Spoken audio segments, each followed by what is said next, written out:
Plenty of clouds yesterday. In fact, the roof was closed, but today is gorgeous and cool for early May standards in Phoenix, Arizona. Welcome, everybody, to Chase Field. Getaway day for the Rockies and for the Arizona Diamondbacks. Arizona heading to Miami. They'll have a day off tomorrow down there. The Rockies heading a short distance away to San Diego, where they'll open up a three-game set tomorrow against the Padres. But first things first, the Rockies going for the sweep of Arizona. It has been since 2004, as we mentioned, the last time the Rockies swept the series at Chase Field. Charlie Blackmon's going to lead things off for the Rockies. Since his return on Friday night, he's done splendidly. He has 4 hits already in the series. Here's the Southwest batting order today for Walt Weiss. Trevor Story, the hero from last night, with the 2-run triple in the 9th against Brad Ziegler. He'll bat second naturally. Cargo had 3 hits yesterday. He's up to 330. Nolan will bat 4th. Gerardo Parra, riding a 6-game hitting streak, will bat 5th. DJ LeMahieu, he owns a home run against Shelby Miller. He'll bat 6th. Then Ben Paulson, he had a hit in the 9th to get things going. Tony Walters will do the catching. He'll bat 8th. And Chad Bettis on the mound. The Atlanta offseason acquisition, Shelby Miller, and similar to Zach Greinke, he has struggled mightily so far in an Arizona uniform. Huey, an 8.69 ERA. And 16 strikeouts, 15 walks, very high whip. He only has 1 win in his last 30 starts. That's right, 1 win in his last 30 starts. I can't remember anybody that's been like that. The Rockies saw him earlier this year when he also matched up against Chad Bettis in that game. And for Shelby Miller, fastball, cutter, splitter, curve. What he's been having trouble with is left-handed batters. He's walking them more. His strike percentage is down to lefties. So today, look for that against Shelby Miller.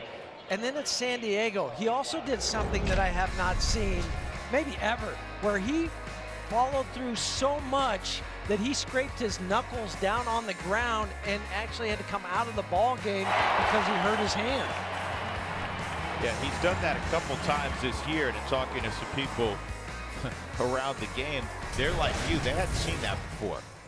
To the point where you had to come out. Where you had to come out because it did so much damage to the knuckles. He just couldn't, it was continued to bleed. So here we go, Miller against Charlie Blackmon, and the first pitch is a fastball at 90 for a strike, and Charlie typically will take that first pitch. Miller has not allowed a hit in the first inning. He's allowed a bunch of hits after the first inning, though. And that's a little bit low and inside. 1 ball, 1 strike.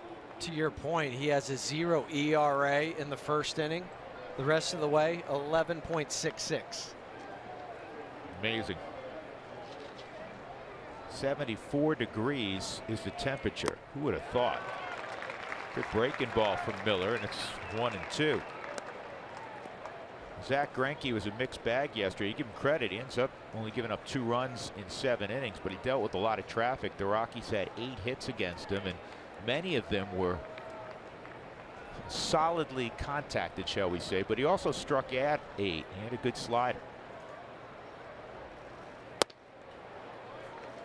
2-2. The Rockies got 6 runs off of Miller when he matched up with Chad Bettis in game 2 of the season. All 6 runs came in 1 inning. Rockies had 3 home runs off him in that inning. Here's the 2-2, and it's 3-2. Nice early start for Charlie, laying off the second breaking pitch that he has seen from Shelby Miller.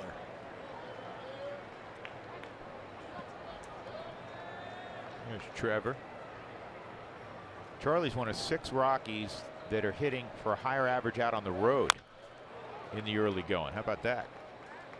And the Rockies' record reflects that. They're 7-4 away from home, and surprisingly just 4-8 right now at 20th and Blake. And I don't think it's any coincidence that what they've done in the last 2 ball games with Charlie leading off again. You just missed that presence at the top of the order while he was injured.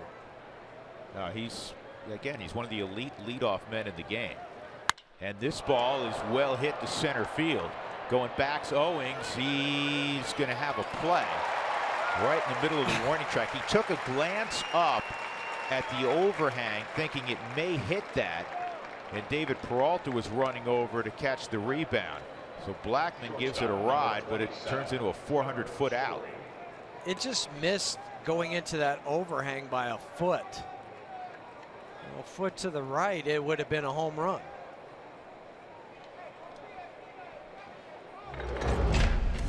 Well, here's Shelby Miller against Trevor Story. In the first matchup, that's when he started getting on the national stage. 2 home runs against Greinke. Then the next day, he gives up a home run. And this was all in the same inning. Hundley hit a home run off him, and then DJ turned on one to take Shelby Miller deep. Rockies put a 6 spot up in that inning. Unfortunately, Colorado would lose that game 11-6. It's the only game they have lost to Arizona this year. They're 4-1 at Chase Field.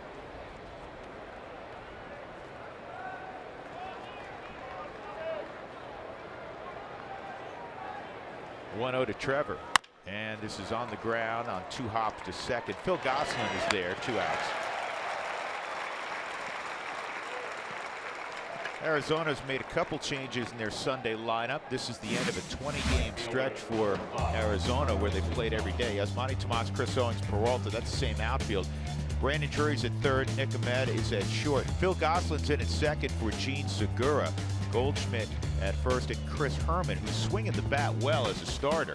Home run in each of his last 2 starts. He's behind the plate for Wellington Castillo. There's a good look at Herman. Came over from the Twins. Cargo 3 hits yesterday, facing the shift with 2 outs, and that pitch is in there for a strike.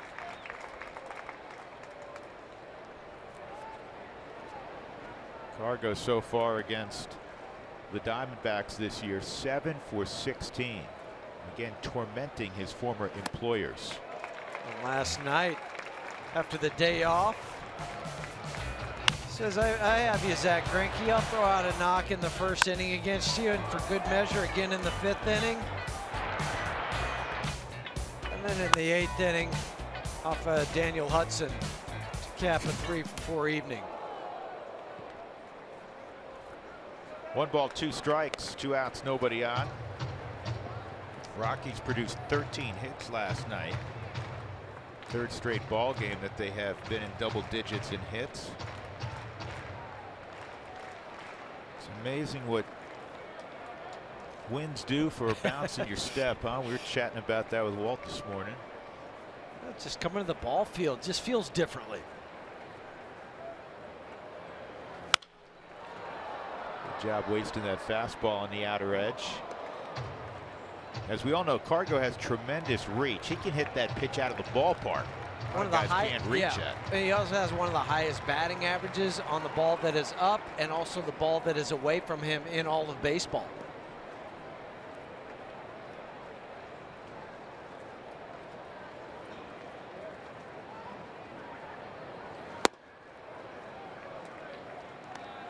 Shelby Miller, for 3 straight years when he was coming up with the Cardinals, was their #1 prospect.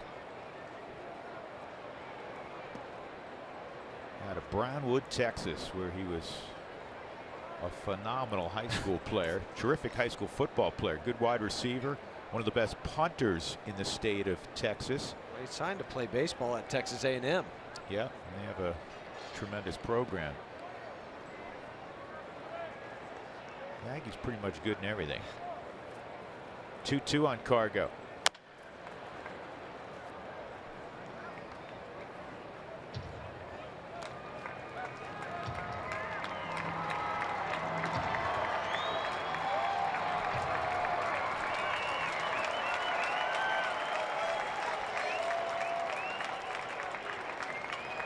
Roof open on a beautiful Sunday afternoon in Phoenix. And the panels too. Panels are open also, you're right.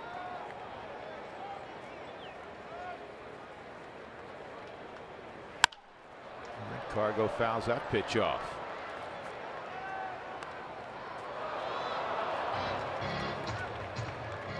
Remember at the All-Star game, didn't Sammy hit one out? He hit one through the panels.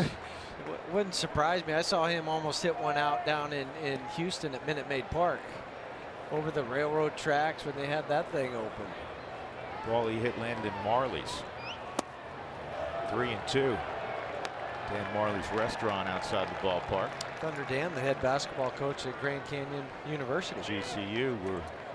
when Cody Houston matriculates.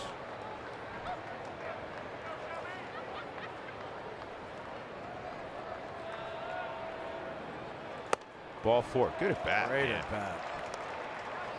That's the 5th walk allowed in the first inning for Shelby Miller this year. No hits, as we mentioned, allowed. So Cargo jogs down to first. That'll give Nolan an opportunity to swing the bat against Miller. And Arenado just 1 hit and 12 at bats against Shelby Miller. You figure that'll be changing at some point here.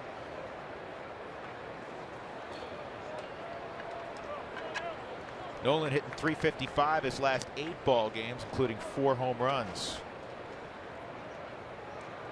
Look at that robust slugging percentage, .670. Tied for the major league lead in home runs with his teammate.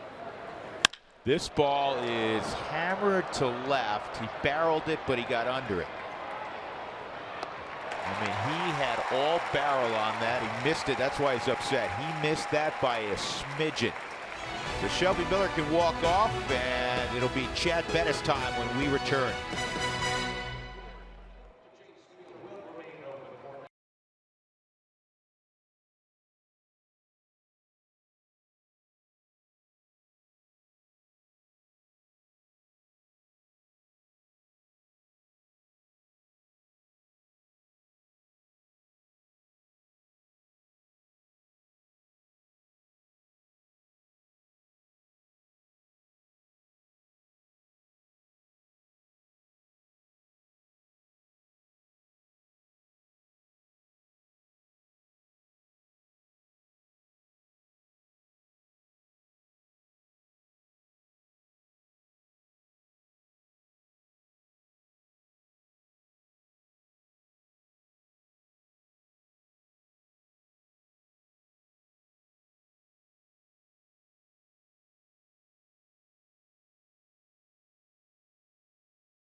And Chad Bettis ready to go. He's completed his warm-up pitches. Phil Gosselin will be the first Diamondback he'll see this afternoon. Gosselin getting his first start of the series, former University of Virginia product. 276 average. Here's Chip Hale's lineup, brought to you by Southwest Airlines. Brandon Drury tied the ball game last night with a 2-run home run. He'll be batting second. Then Goldschmidt, David Peralta, Yasmani Tomas, Chris Herman will bat 6th. Chris Owings, .338 this year against the Rockies. Nick Ahmed, and then the pitcher, and the first pitch is in there, strike 1. Gosselin's a guy they like a lot, super utility guy, can play the outfield. And he swings and misses, is at second base this afternoon. 6th start of the year for Bettis. 2-1, .377 ERA, almost a 3-to-1 strikeout to walk ratio. And the whip 1.06. And if you're wondering what's the lowest ever for a Rocky for a full season, of course, that would be a Baldo in 2010. He had a 1.15 whip. League average is around 129. Utilizing the fastball, and that'll be both sides with some sink on it at times. This ball's hitting the air to left, and standing out there is Gerardo Parra. 1 out. Brandon Drury's coming up. Here's a look at the Rockies defensively, trying to produce the sweep against Arizona. Parra, Black, Cargo in the outfield, and it's Arenado, Story, LeMahieu, Ben Paulson in the infield with Tony Walters doing the catching on a Sunday afternoon. Tony's been so sharp defensively.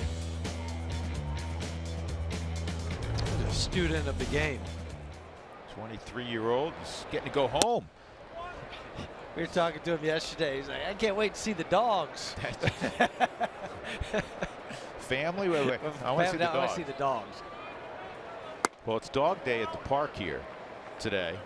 and there had to be like 1,000 dogs. I'm not exaggerating, walking the warning track prior to the ball game. Slider. Ooh. 2-1 on Drury. But when you come home, who greets you first? The dogs. It's usually the dogs. The dogs. Yeah, they're happy to see. The kids are like, okay, Dad's home, great. Right. Okay. Hey, Dad. Hey. Because they don't get up from the couch. That's a strike. 2-2. Love you, Dad. But the dogs come over. They'll give you smooches. That's right. That's a pretty dog. And this ball is hit to deep left. Parra going back, hoping for a play, and he leaps, doesn't have it.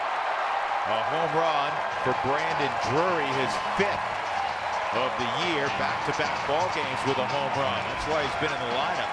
That's his 4th home run in the last 5 games. Well, he hung a curveball to Goslin, and Goslin, quite frankly, just missed it on the fly ball to Parra. That was a hanger also, and Drury did not miss it. Subaru Supermo. Yeah, that was belt high hanger. And Brandon Drury, not much of a leg kick. It's just get the foot back down, and then so close in the outfield. There was no fan interference. He didn't reach over. Well, they're going to take a look. And that's why the yellow line is out there. And this. And then again, if he's over the yellow line, reaching out, that could wipe out the home run. Let's take another look. Yeah, and I think this is an official review. It's not the Rockies asking for it. It's an official one.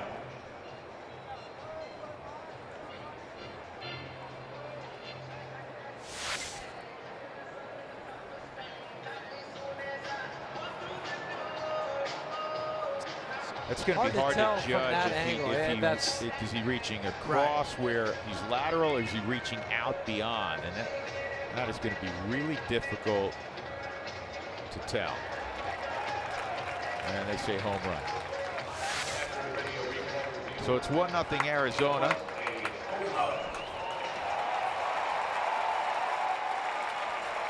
And that'll bring up Paul Goldschmidt.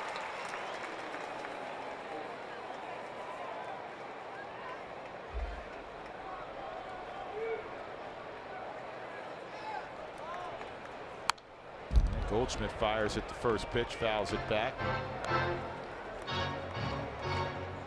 It's pretty rare for Paul to swing at the first pitch. Done it much in this series. Goldschmidt 4 for 9, a couple doubles, and a home run against Bettis.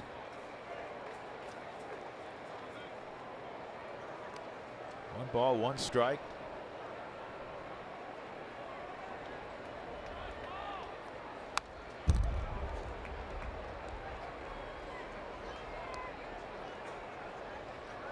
The face of the Arizona franchise, Paul Goldschmidt.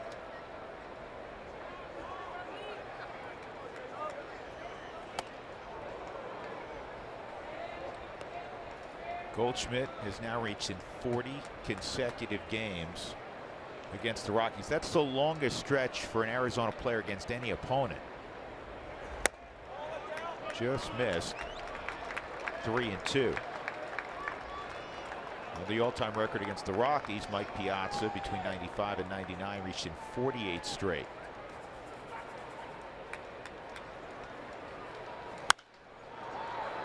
And the slider's fouled off.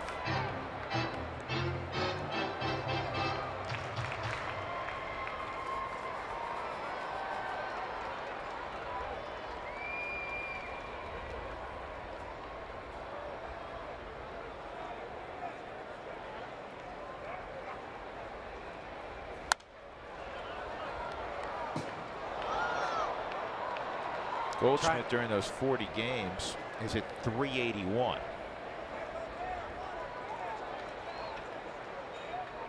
It's not just all hits for Goldschmidt. He will take his walks. He's walked more than anybody in baseball this year. That's hard on the ground to second, right at DJ. 2 outs.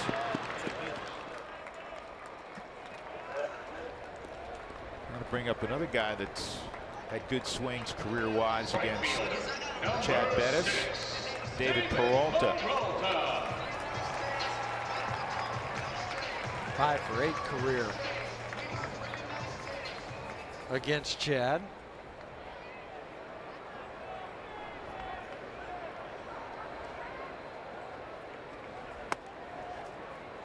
In there for a strike.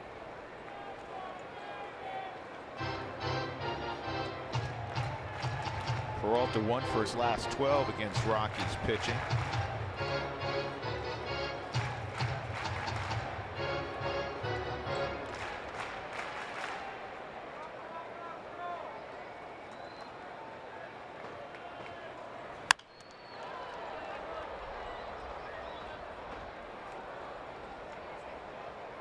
Two strikes on Peralta, native of Venezuela.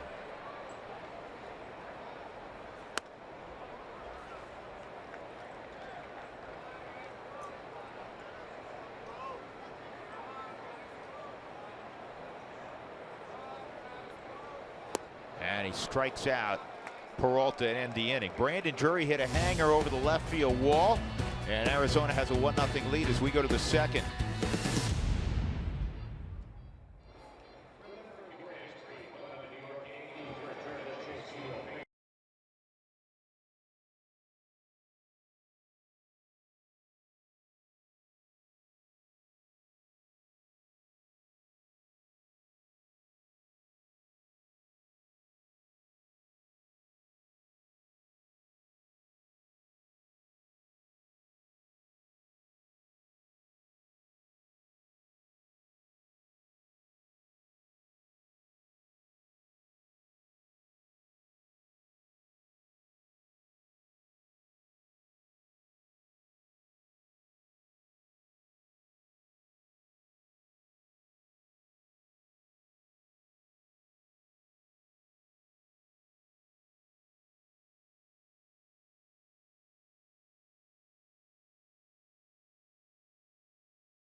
Rockies baseball on Root Sports is brought to you by your hometown Toyota stores. Toyota, let's go places. By CenturyLink, your link to what's next. And by Southwest Airlines, transparency, low fares, nothing to hide. This is a Poodle Cam, which, you know, I think every dog owner should have for their pet. From the perspective of Coco the Poodle. You have one for your... Well, we have two dogs. So right? we have, yeah, the problem is the golden, the Mac are golden, it works fine, but Stella, the golden, or excuse me, the English sheepdog has a large amount of hair, so sometimes the picture's not as crisp. And you don't want to just shave an area in Stella where the camera would. Well, we can do that. My wife has used my clippers to shave other parts of the dog, so I no longer use the clippers. Okay. Information that you didn't need to have.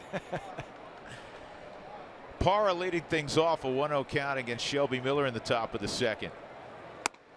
And that's in there for a strike. Jordan Baker's behind home plate, calling balls and strikes. At first base, Tim Timmons, Paul Emmel at second, Toby Basner is at third.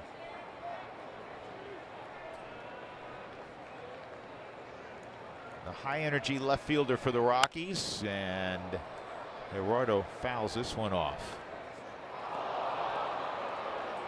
He's always in the middle of whatever activity's going on in the clubhouse, the card game, the conversation. the jokes. Not only. He's also on the cover of the May issue of the Rockies magazine, which you'll have to go and get. Here's the 1-2. Good swing. I like it, the para effect. Again, today, Walt had his Para for President shirt on while he was doing his daily press briefings, media briefings. Every year there's a T-shirt that comes out of spring training, and the Para for President one has been the most popular. Michael Kadire would come up with a saying each spring that was put on the front of a T-shirt, workout shirt. You see players wearing it not only throughout the spring but throughout the season. But now everybody's wearing their Para for President. Right in Canada. And this is on the ground to Gosselin.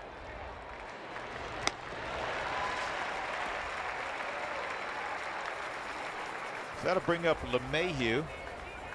DJ 5 for 11 with a home run in his matchups with Shelby Miller. He's 7 for 18 overall against Arizona this year.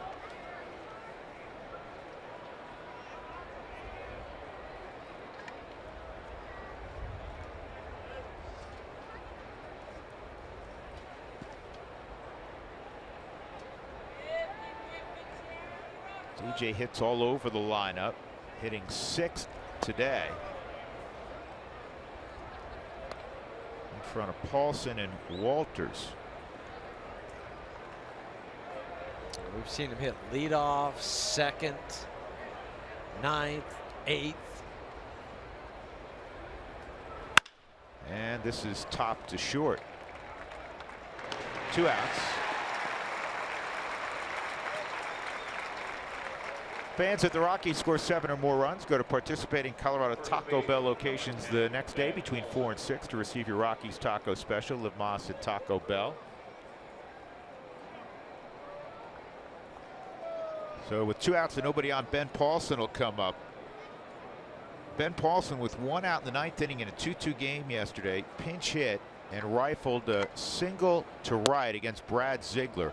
That got the rally going. Blackman followed with a hit, and then Trevor Story, initially behind in the count, rifled a triple down the right field line, made it 4-2, and Nolan would knock in another run and the Rockies would win 5-2. But Ben Paulson got it going. That was a terrific at bat from Ben.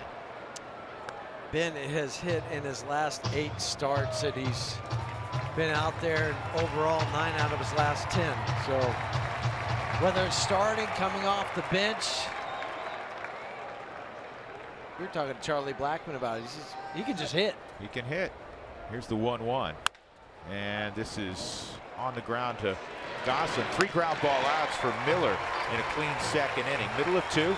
Home run by Brandon Drury has given the Diamondbacks an early 1-0 advantage.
Hill for the Rockies, down 1-0 as we go bottom 2. The unwritten rule kind of in baseball is you talk to the starting pitcher the day before he starts. You don't talk to him on the day he starts.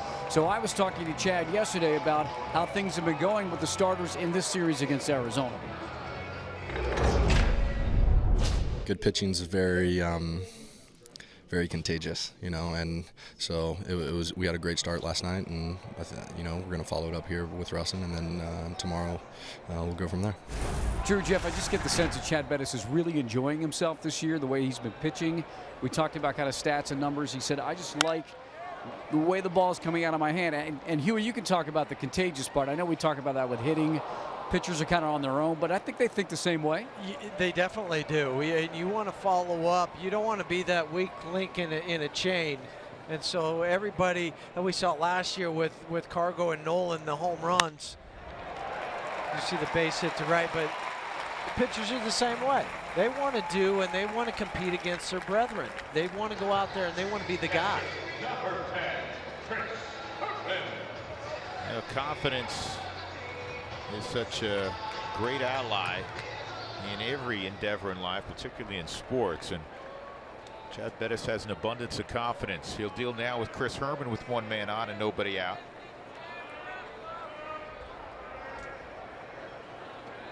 Eighth start behind the plate for Herman. He's homered in back-to-back starts. He had a 4 RBI ball game last week against Pittsburgh, which tied his career high. Rockies have a shift on, so the coverage will be a little different. Story is on the right side. Here's a good look at it. Rockies with the third most shifts in baseball so far this year. 284 shifts. Almost a third of the time. And a broken bat fly ball to Cargo. And if you're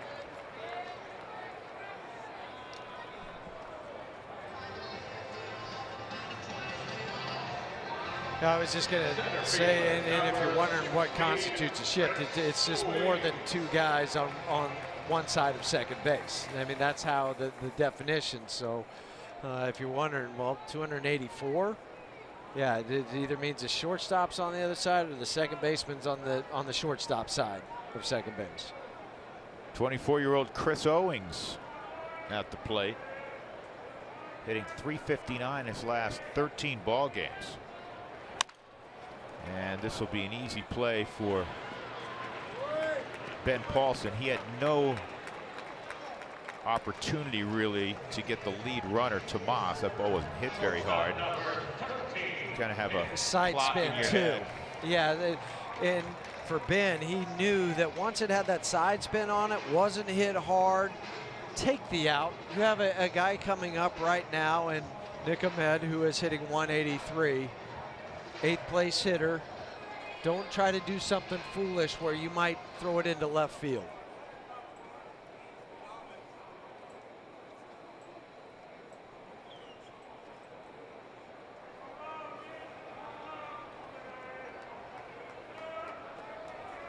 So Ahmed gets ready. 2 outs. Tomas at second base.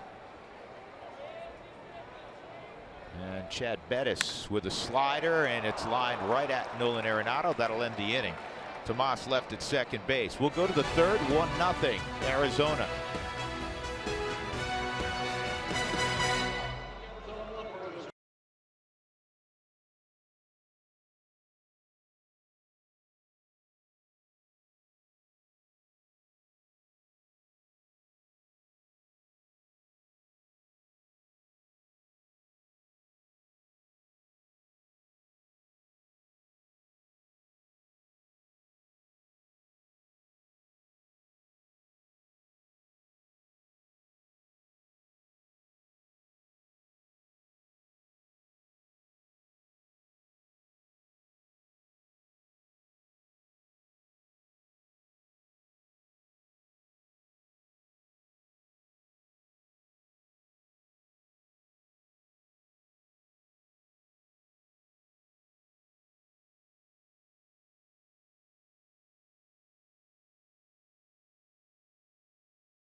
And Drury home run. Rockies in the third inning will have Tony Walters, Chad Bettis, and then Charlie Blackmon amid the cactuses of Arizona. Join in on the conversation each and every day. Send us your statements, your thoughts, your questions, photos perhaps, on your favorite social media platform. Just utilize the hashtag Toyota Talk.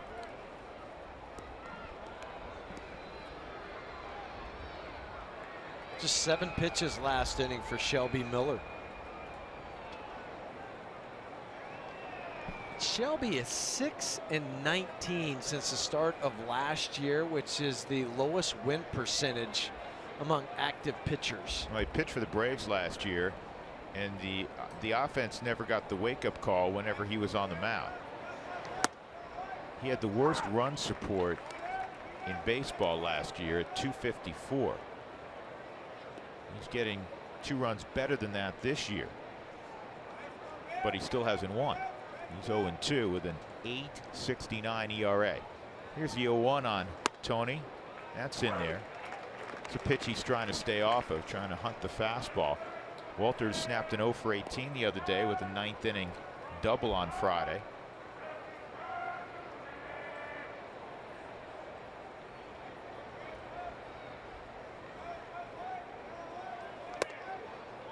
Fastball rides high. You'll see a 94 here and there from Miller, but a lot of 91s and 92. Still a really good arm, but the evolution of a pitcher from when they arrive to when they settle in often will be accompanied by a reduction in fastball velocity. Yeah, you'll see the velocity go up a lot of times when they're 16 years to 20 years of age, maybe 21, but then they'll start to hold steady. Every once in a while you'll see it go up at 22, age 23, but then it'll stay steady and then it'll start to decline. It's just because they have so many innings, so many throws in their arms. It's not from the lack of preparation, it's just the human body. And plus you learn how to pitch. Yeah, it's more of a pitching than throwing. It's amazing what you hitters can do, even with guys that are 95 plus. 1-0 on Bettis, and that's fouled off. Well, the Rockies have gotten after both Shelby Miller and, as we discussed quite a bit last night, Zach Greinke this year.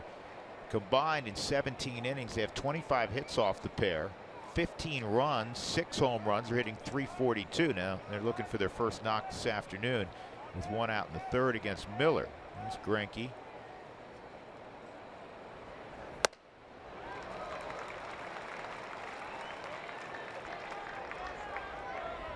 I mean, Greinke had to battle his tail off to keep the Rockies to 2 runs last night. It seemed like every pitch that he threw of the 105, it was a stressful 105 pitches.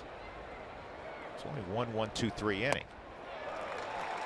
Back-to-back strikeouts in the 3rd for Miller. So the first time through, you tip your cap to Shelby Miller. He allowed only 1 base runner, a 2-out walk to Cargo in the 1st. You got 4 ground balls and a couple of strikeouts first time through. The guys who took the best swings against him, Charlie Blackmon and the guy on deck, Charlie Blackmon and Nolan Arenado. Charlie hit one 400 feet plus to center field that Chris Owings caught, and Nolan missed hitting one out by a grain.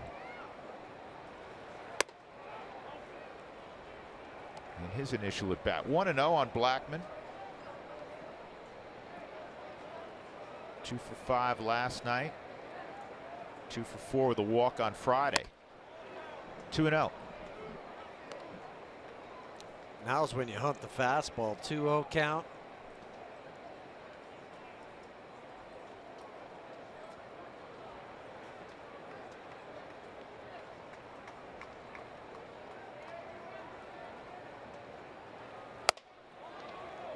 It was a fastball and no swing. 3-0.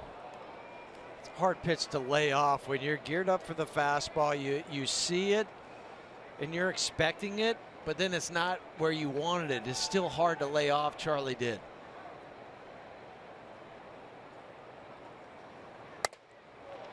Ball 4, 4-pitch walk. Second walk allowed by Miller, and that'll allow Story to hit here in the in the third.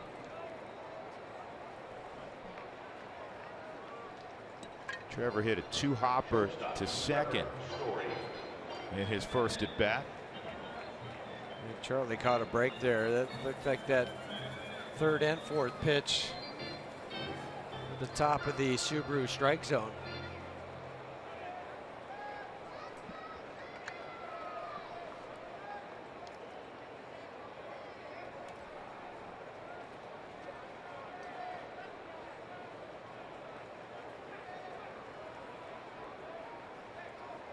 Couple of Texas kids doing battle here. Shelby Miller and Trevor Story.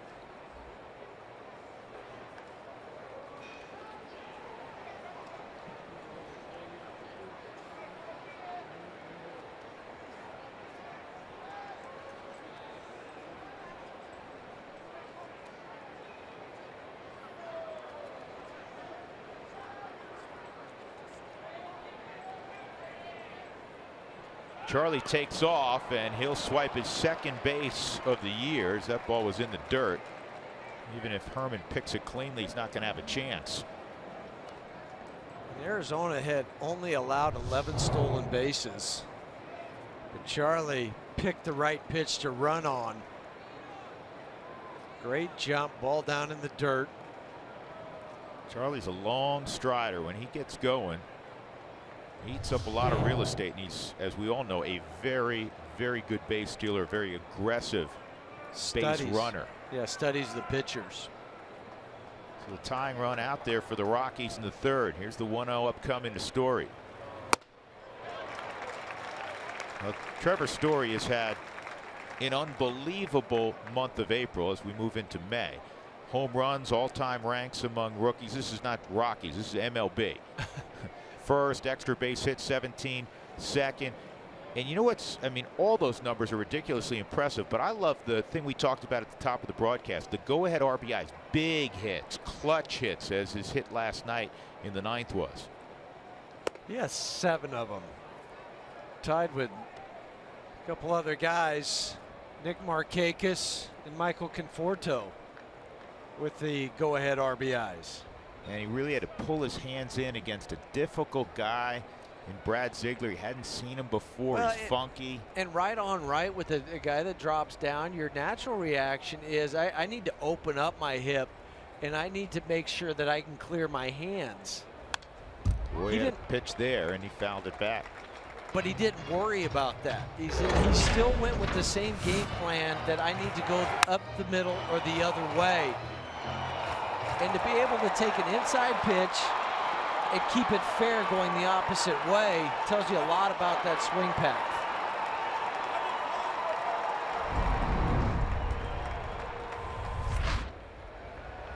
Two and two. Let's see, given the early book on Story, if Miller spins one here.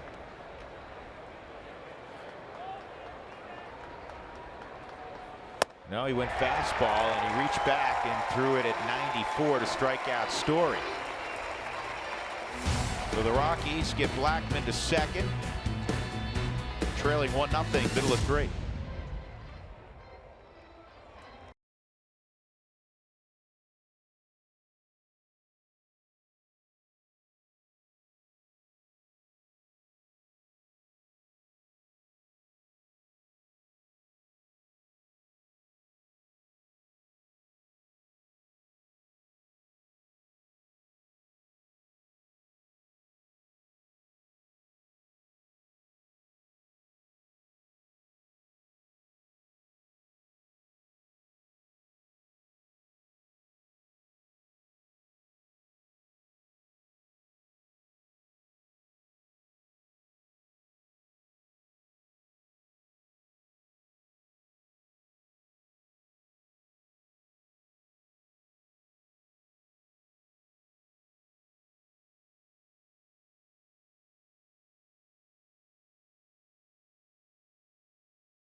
Rockies baseball on Root Sports is brought to you by Subaru. Love, it's what makes a Subaru a Subaru. By Tavern Downtown. Visit Tavern Downtown after Rockies home games and get a 2-for-1 draft beer with your same-day ticket. And by Coors Light, whatever your mountain, climb on. Chad Bettis to Shelby Miller, strike one. Drew Goodman, Jeff Houston, Mark Stout from pretty Chase Field on a sunny Sunday afternoon. 1-0, a Brandon Drury home run in the first. All the scoring we've had so far, and that was actually the third strike. We missed a pitch. Shelby Miller's gone. 2 strikeouts for second baseman Chad Bettis. Goslin. Phil Goslin flew to left field in his first at bat. Former 5th-round pick out of UVA by the Atlanta Braves. A hard-nosed player. Had a real good career at Virginia. His junior year, he hit .382 with 11 home runs, drove in 61. He didn't start playing second base until 2010. He was an outfielder in college. That's up the middle, and will be knocked down by Story, but an infield hit.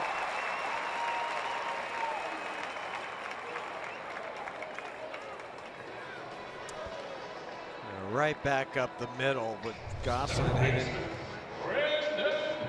Not sure, even if Trevor comes up with this, he's going to have to be a spin throw to first base at the speed of Goslin. He would have beat it out anyway, but it still speaks volumes about the range for Trevor.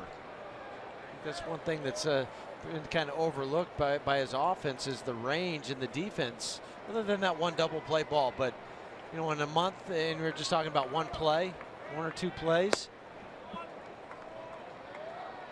Brandon Drury's home run, the difference in the game right now. Drury hit 4 home runs in April, which tied the club record for most home runs by a rookie in April. And given what Story has done with 10 home runs, you say, wow. Brandon Drury, by the way, and Trevor Story are very good friends. They played together in the Fall League a couple years ago. They share something else in common. Off-season workout partner. We know that Trevor, several off seasons, worked with Troy Tulowitzki in Las Vegas in the off season, lifting and running with him. Brandon Drury also last few years has worked out with Tulowitzki in the off season. You say, well, what's the connection? The connection is that there's a fly ball to center field. Troy's high school coach, I had coached him in high school in Northern California, moved up to Oregon to coach, and actually coached Drury in high school.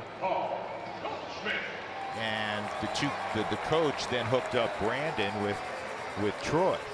I always thought it was important to train with somebody else in your sport, somebody that kind of push you, understands what your workout is like and what you need to do. I'm all for hiring a trainer, but make sure it's sports specific. Yep.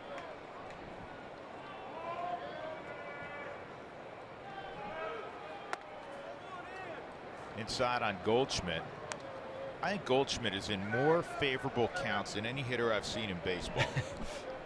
Guys are so careful with them. It's always 1-0, 2-0. Doesn't it seem that way? Yeah, and there's always 1 or 2 guys on every team where, oh boy, you got to pitch this guy carefully. Not much of a strike zone. He knows his own zone.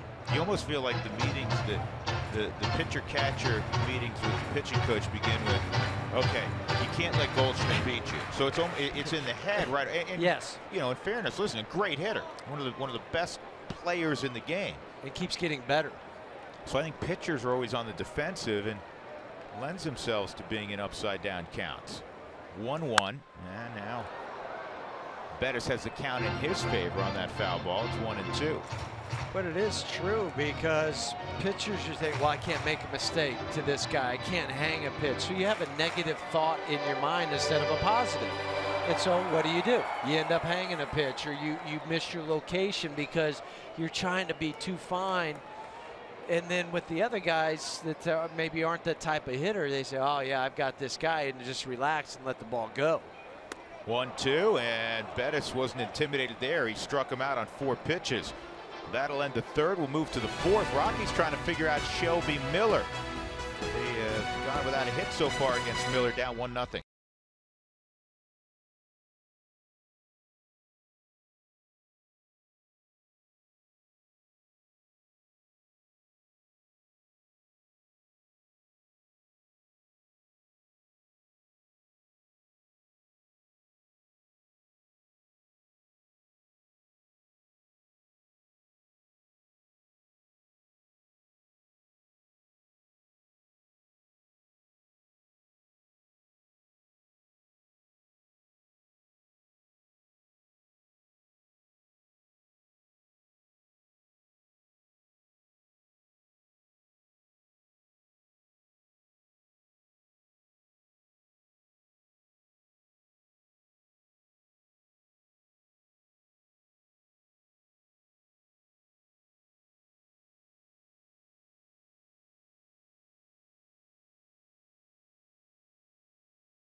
Matchup. Bumgarner, I think, threw somewhere in the neighborhood of 115 pitches.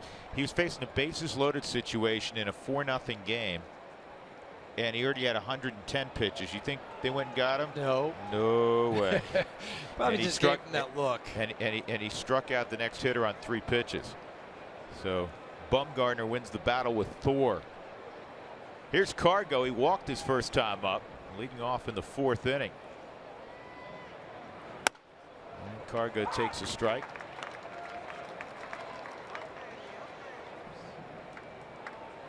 This Mad Bum does like pitching in Queens.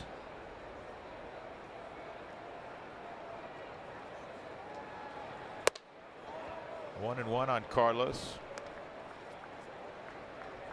See the shift for Arizona against Cargo. He's used to seeing that. Astros have shifted more than anybody in baseball than the Brewers, and the Rockies third.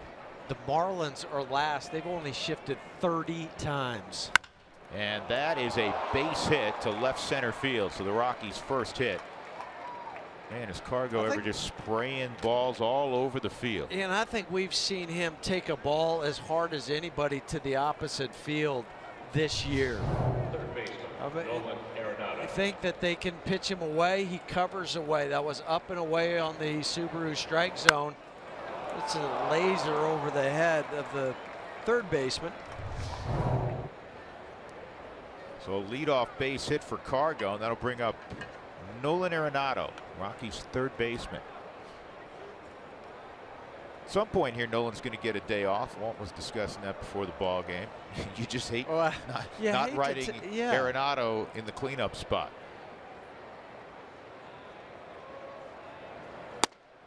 That's a strike. And that is a tough decision for a manager, because he hits cleanup or hits third as he did when Cargo had the night off. Plays defense like we know he does every night. Walt will be the first to tell you he is a better manager when 28 is on the field. Well, it's tough to take 28 out of the lineup. He didn't want to come out. So yesterday you and I were chatting with Ryan Rayburn, and one of the questions we asked Ryan, so what have you noticed? What are your observations with the Rockies now and in the National League? He's been an American League player. He said, well, one of my first observations is that, I'd heard a lot about Nolan, heard a lot about Cargo. He said, and watching them up close, he said it's amazing. He goes, I cannot believe how hard Cargo hits the baseball. And that ball scoots through, and Cargo's going to move up on the dirt ball. So now the Rockies, with nobody out, have the tying run at second. Herman just did not get down all the way on this curveball, and it is a pass ball. He was just late closing the 5-hole. I think one of the hardest parts of being a catcher, Hugh, you're involved in every single pitch, is you can't have that one pitch where you had a lack of focus. Even as shortstop, I mean, you can't be that way, but you may have that pitch and go, wow, you know what? I didn't roll up that time. I wasn't quite ready for that, yeah. And the ball may not have found you there, but in your mind you go, boy, I'm glad the ball wasn't hit to me. But a catcher can't afford that. And that's why I say the catching position is the hardest position to break into the big leagues, because you have to worry about, first and foremost, what you do behind the plate and the pitcher in that relationship, and then people expect you to also hit. And he can't do that. But for a catcher, he's got to learn everybody. He's got to learn the opposing team's hitters. And you're right. Who handles the ball more than the pitcher? The catcher. He's just, I mean, those two guys involved in every single play. 90 feet is a precious commodity at every level. When you get to the highest level against a guy, I know he hasn't had a good year so far, but a guy of the caliber of Shelby Miller, man, 90 feet's enormous. See if the Rockies can take advantage here. 3-1 on Nolan. And Nolan tried to wait and drive that the other way. He's got to move Cargo along, even though you say, well, he's a cleanup man. He's had more RBIs than anybody since the start of 2015 by 9. His job right now, more than anything, is to make sure Cargo gets to third, at the very least. Well, I think also how are they going to pitch you? Are they going to let you pull the ball, try to hit one out, or are they going to pitch you away? 3-2. And that's driven the other way. It's going to get down. Cargo around third. And he's coming home with the tying run. Nolan Arenado, an RBI machine. He went the other way, and he gets the ribby to boot, and it's 1-1. RBI number 23 for Nolan. Came into the game 5th in the Major League, 4th in the National League in RBIs with 22. And as we were talking about, try to hit the ball the other way, but also the jump that Cargo got at second base. There was no hesitation. He knew where David Peralta was playing. He knew where that ball was going to land, so there wasn't even a chance to throw him out at the plate. Huey, what a great observation, great point. I mean, that's doing your homework pre-pitch. You have to know where guys are positioned as a base runner. And Herrera belts this one, but it's right at Peralta. That thing was hit so hard it started knuckling late. With some hard outs off the bat of Parra the last 2 nights. Remember the ball to left last night? That was late in the game.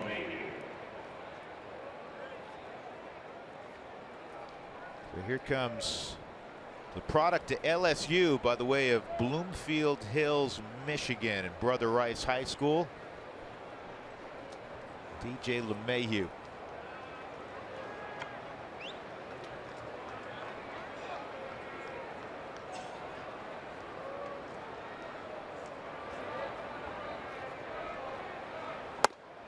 It's too tall. Ball 1 on DJ.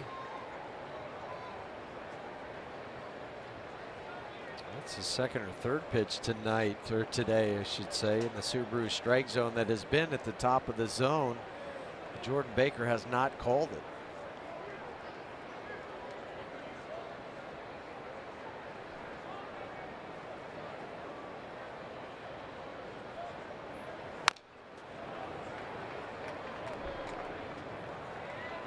Fans, Coca-Cola value packs are back for the 2016 season. It's available every value game, including May 9th through the 11th against these Arizona Diamondbacks. Arizona, that's at the end of a long road trip for them. They take off after the ball game. We'll head down to Miami with an off day tomorrow.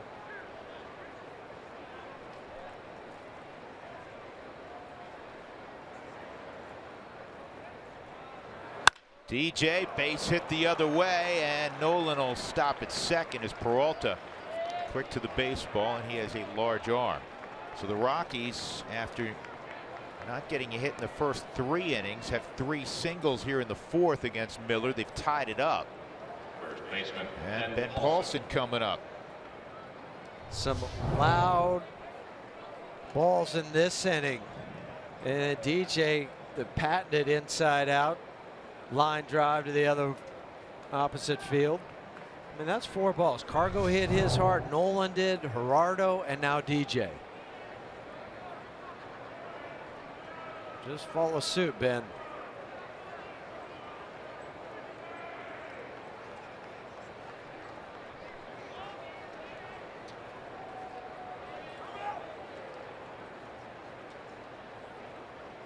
Been 6 for 11 with runners in scoring position. Also hitting .381 out on the road. Bears repeating one of 6 Rockies right now, with a higher road average than home average. Go figure.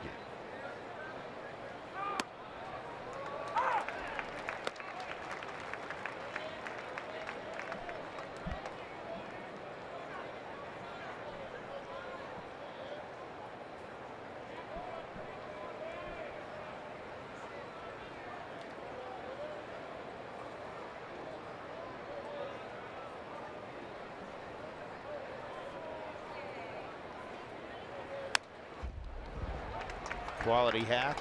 Now an 0-2 count. A breaking ball and then the fastball.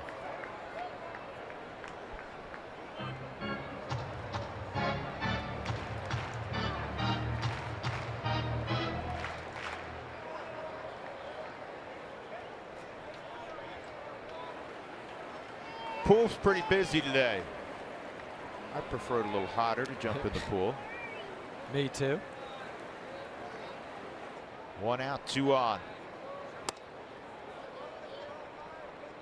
Haven't seen Miller come close to scraping that hand today on the mound.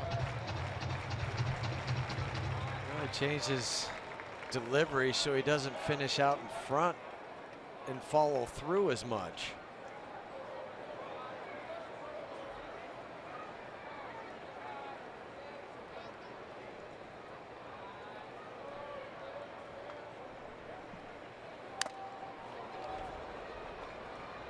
That got Herman. It's not a laughing matter after we've seen so many.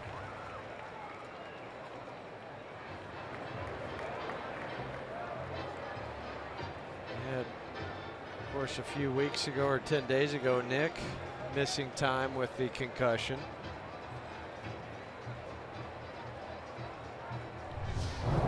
Go check on Herman to make sure. Where did this catch him? On the Subaru Supermo, right square in the top of the helmet.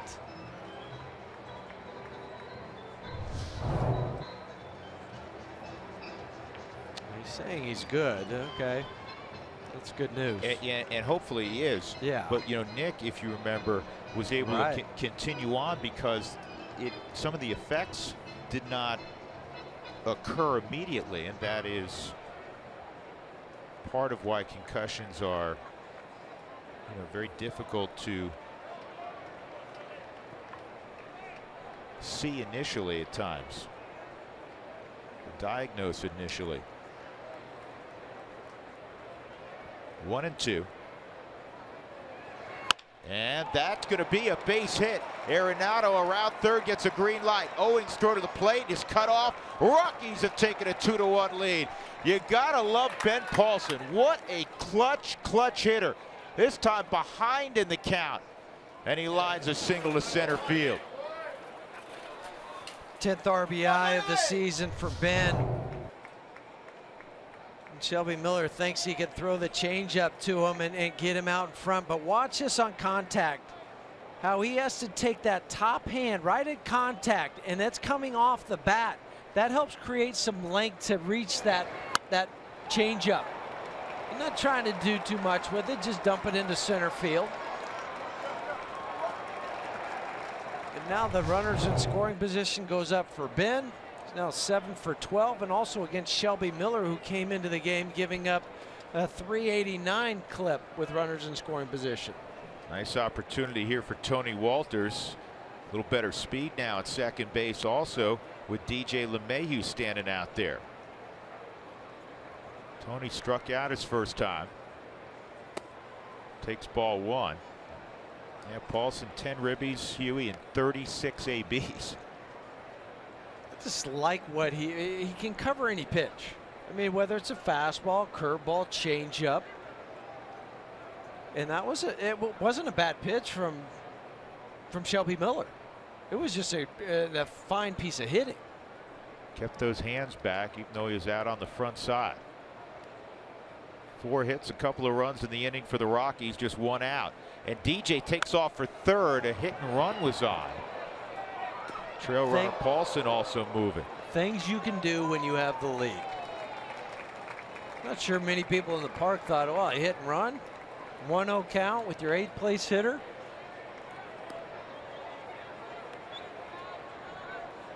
Keep the other team guessing.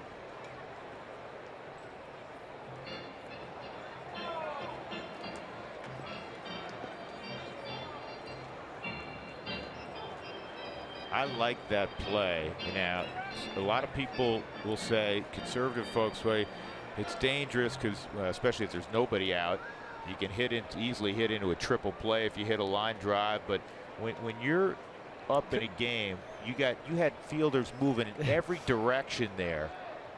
So many holes. And you can't play the game scared. No. Yeah, if it doesn't work, people say, well, why'd you do it? Well, you know what? I'm going to take my chances. This is popped up, and it is an infield fly rule. Batter's automatically out. 2 gone. That'll bring up Bettis. Pitcher, Chad Bettis.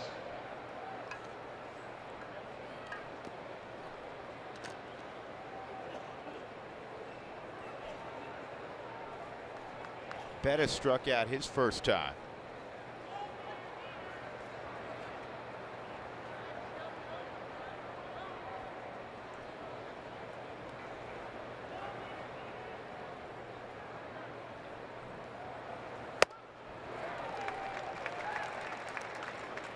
Took a swing with purpose.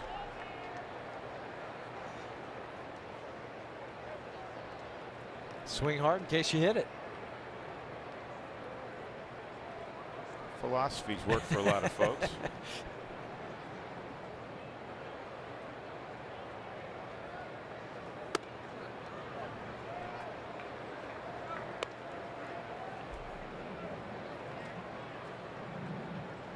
Shelby Miller, all of a sudden, Huey's 70 pitches in. I just looked up at that too, because he had cruised in the second inning. He only threw 7 pitches, 14 in the first. Now it's way up there.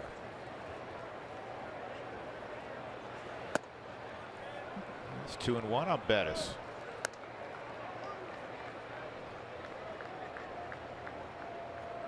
Early on, there weren't many balls thrown in the total that he had thrown to home plate. Now he's just leaving it over the middle part of the plate, the fat part.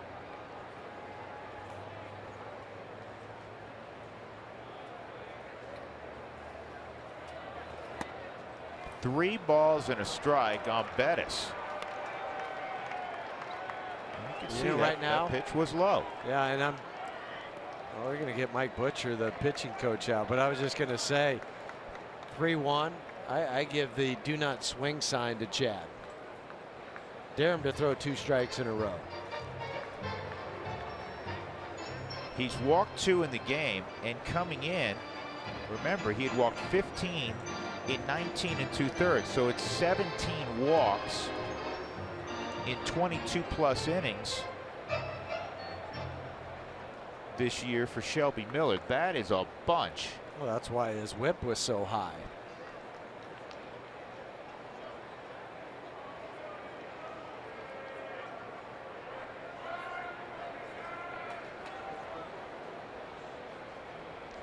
Three-one.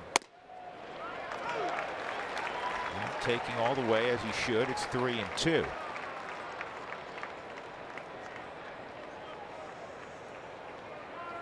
Stu Cole does a terrific job at third base. He really is a great judge of situations, when to send guys, when to hold them, when to be aggressive. Runners will be moving here. And that's ball 4. Bettis walks and the bases are jammed for Charlie Blackmon. Shelby Miller has committed a pitcher's sin. He's walked the opposing pitcher. Center field, Charlie Blackmon. You have to give some credit to Chad, though, taking that last pitch.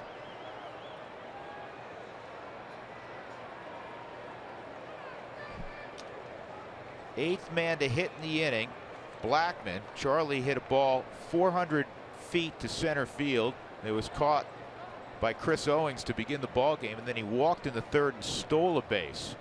Outfield straight up, infield straight up. Bases full of Rockies. High, ball 1 on Charlie. First time this season for Charlie to come to the plate with the bases loaded. Just off the disabled list, activated in time for Friday's game. 2 hits Friday. He's on base 3 times Friday. 2 more hits last night. LeMahieu, Paulson, and Bettis on.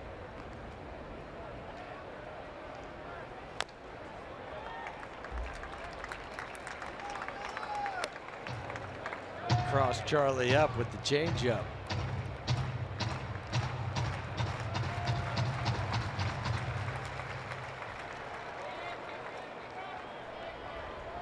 Already action in the Arizona bullpen. Jake Barrett is up. And again, keep in mind, this is what happened to Miller in the first game. Miller came into this inning, hadn't given up a hit. Cruising. Different pitcher than what we had seen.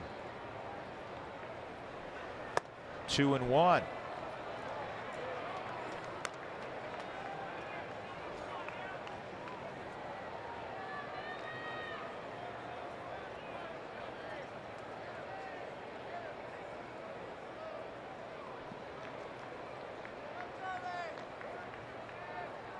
Blackmon in control of the AB here, ahead 2 balls and a strike. 3-1. And one of the many great attributes of the Rockies center fielder, he will make you throw a strike. You see the bullpen coach letting the D-backs know that Jake Barrett's loose. He just waved his cap saying if you want to, that he's ready. Charlie sitting in the catbird seat here. That's Garvin Alston, former big league pitcher. 3-1. Ball 4. Shelby Miller just walked in a run. And he's hearing it from the Chase Field crowd. 3-1 Colorado. Trevor Story coming up. Shortstop, Trevor Story. Back-to-back walks for Charlie. 4th RBI this season.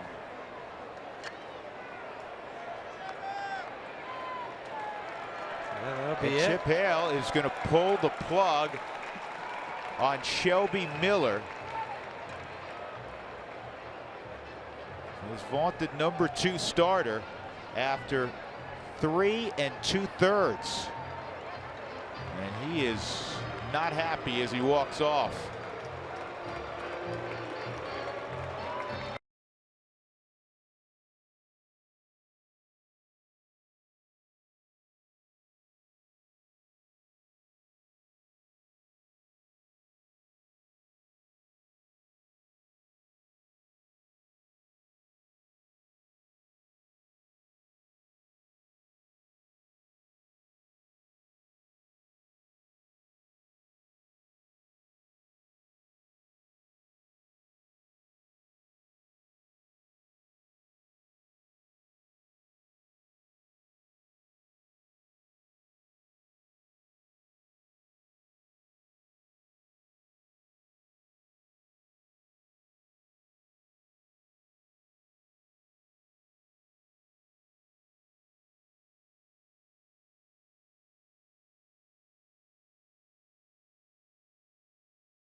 loaded. Blackmon just walked against Miller to force in a run. It was Miller's 4th walk, and he had the baseball taken from him in favor of Jake Barrett. And Barrett's going to face the precocious Rockies rookie Trevor Story. We called back from AAA Reno on April 28th. 6 strikeouts in 8 innings. Hard thrower. Throw between 95 and 97 mile an hour with this fastball and a hard slider. And I think that plays right into the hands of Story, because we know he can turn around a fastball. And he'll be sitting dead red here. Paulson now at third. Bettis at second. Blackmon at first. 3 runs in for the Rockies. They're 2 outs in the 4th. And Story didn't see a fastball there, and he took it for strike 1. Which is unusual for a hard throwing guy to come out of the bullpen and throw a first pitch slider. They're proud of their fastball. They like to show it off. 0-1. There's the fastball, and it's 0-2. Story, 25 at bats against Arizona this year, 5 home runs, 12 driven in. It's Arizona bullpen. Last year used more than any pen in baseball, and so far this year 14 1/3 more than anybody else in baseball. 14 1/3 more than the Rockies, who had to call down to the bullpen the 2nd most times in baseball so far. And a lot of it because of Zach Greinke and Shelby Miller. How about that? A Diamondback fan, he said, hey, I got all my Diamondback gear on, but I'm here to see Story. You're not alone, my friend. I don't blame you. We're all here to watch Trevor Story. So it's going to be another bullpen day for Arizona. They had one on Friday night. They got 7 out of Greinke yesterday. Here's the 1-2. Strike 3. Called strike 3 to end the inning. So Barrett gets Story. The Rockies send 9 to the plate in a 3-run 3rd to take the lead. It's 3-1 Colorado, middle of 4, trying to sweep the Diamondbacks.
In the top of the 4th, we go bottom 4. They're up 3-1. There's Tony Walters, and in the top half of the inning, George Jeff were talking about catching. It's not the easiest thing to do. This is a guy that's a converted middle infielder, and he's really good at framing pitches. And I asked him how he goes about that.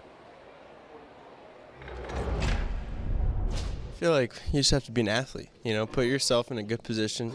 You know, prepare yourself to be for a bad pitch, you know, to put yourself to get that pitch still. You know, you have to have kind of a imagination about it. I kind of like that word, and it makes me think of Jerry Weinstein, who used to say, you need to have a ball be a strike, a strike or a ball, and then you frame it, and you get the strike call. He worked so quickly, Mark. He's ahead of Peralta, 0-2. Tony Walters has been very impressive as a young receiver. And more importantly than anything we observe, when you talk to the pitching staff for the Rockies, they love to throw to him. I'm impressed with this pitch calling. Ground ball to second. DJ puts a knee down. You can do that on the right side. 1 out. 1 gone. Yasmani Tomas will come up.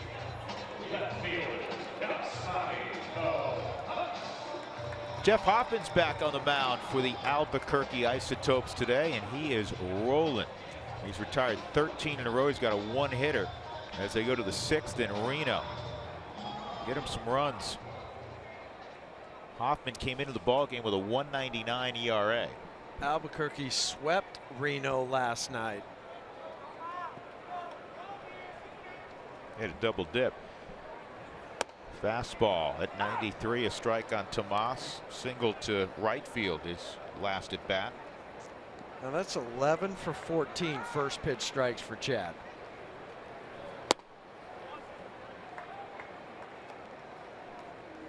How about this Rockies pitching staff out on the road last 7 ball games? The starting pitchers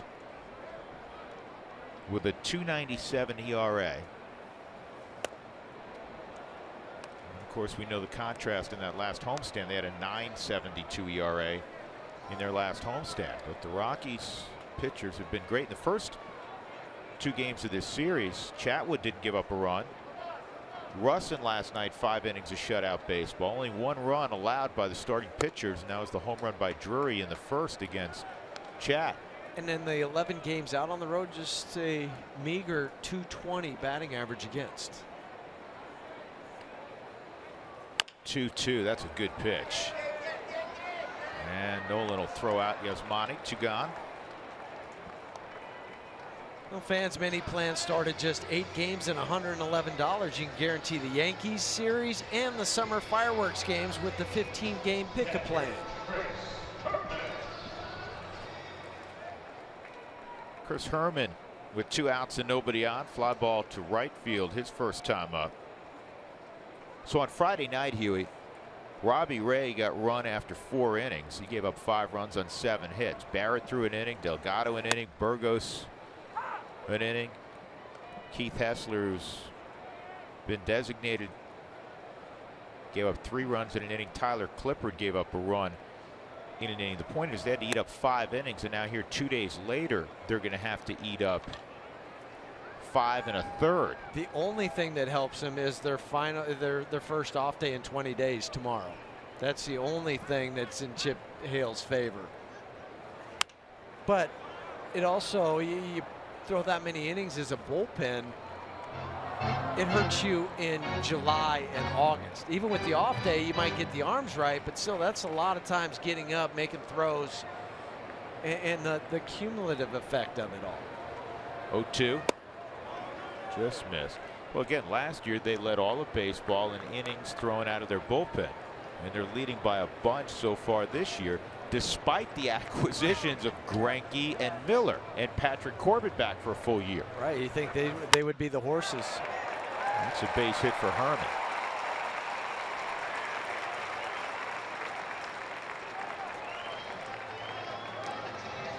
It's a study in contrast between the 2 starters. Shelby Miller laboring, 79 pitches at 3 2/3. For Chad, 53 pitches, and there's no repercussions from him taking that walk and then having to be out on the bases for 5 to 7 minutes.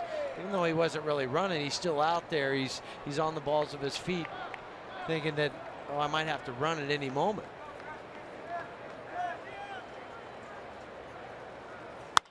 Owings fouls that one off into the second deck.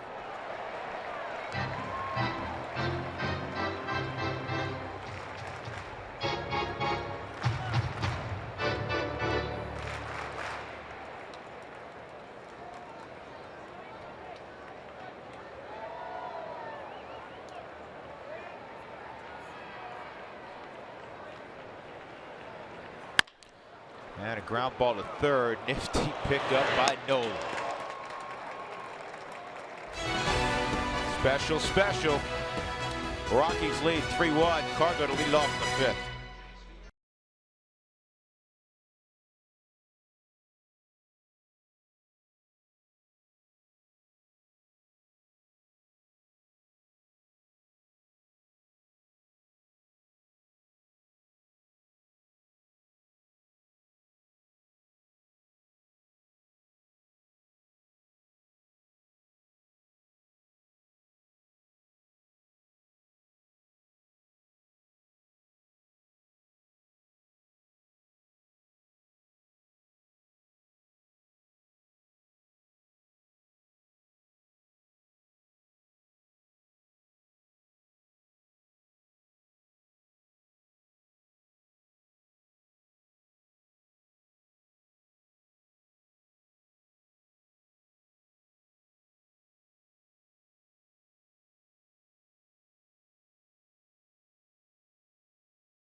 One trying to sweep the Diamondbacks.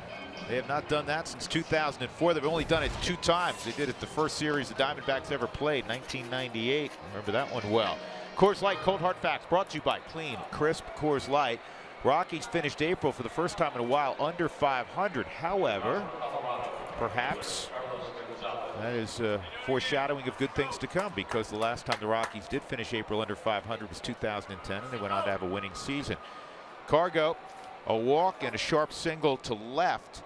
He started the 3-run rally in the 4th. He's up against Jake Barrett in relief of Shelby Miller. Good news for Shelby Miller, though. I'll share with you in a moment, Huey. That's a strike. Shelby Miller came in with an 8.69 ERA. He gave up 3 runs in 3 2/3, so his ERA actually went down to 8.49. That's why you traded your #1 prospect last year. Hey, listen, he's got, you know, Overall great makeup and a great arm, and you assume he'll figure it out. Line out, and Cargo's retired. We know how great Greinke's been. It's just another reminder that the game is played not necessarily by names, it's played by players. You know what I mean by that? Sure. I mean, you could. You know, last year it was the San Diego Padres. Look at all these trades that they did. They brought in a lot of great names, this, that, and the other thing. Didn't work out. And then this winter, the Arizona was, they got Zach Greinke, 6-year deal, paying him $200 million. Oh, Shelby Miller coming in. And Patrick Corbett. You know what? The game still played 60 feet 6 inches, 90 feet to the bases.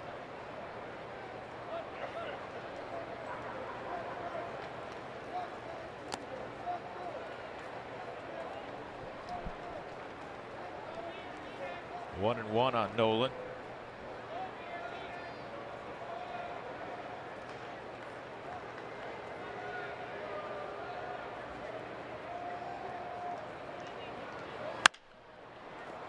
It's popped up, foul ground, and it's going to be over the top of and land on the top of the Rockies dugout.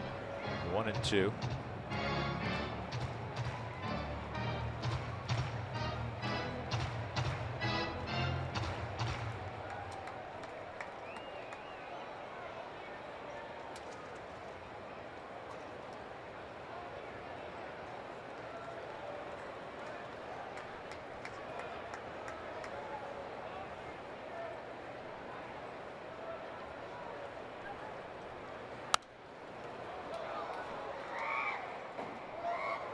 Nolan, an RBI single to right in the 4th to tie up the game, drove in Cargo.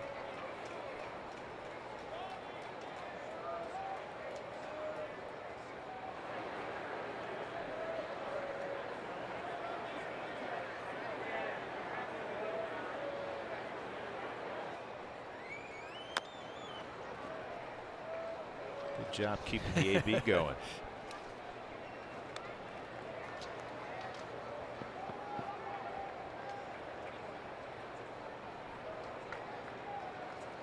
Laughing, just fouling that pitch off. And for Nolan, 10 strikeouts, 10 walks.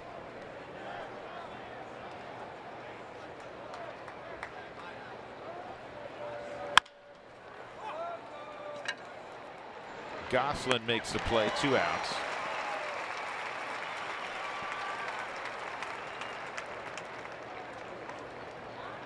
Left fielder, Gerardo Parra.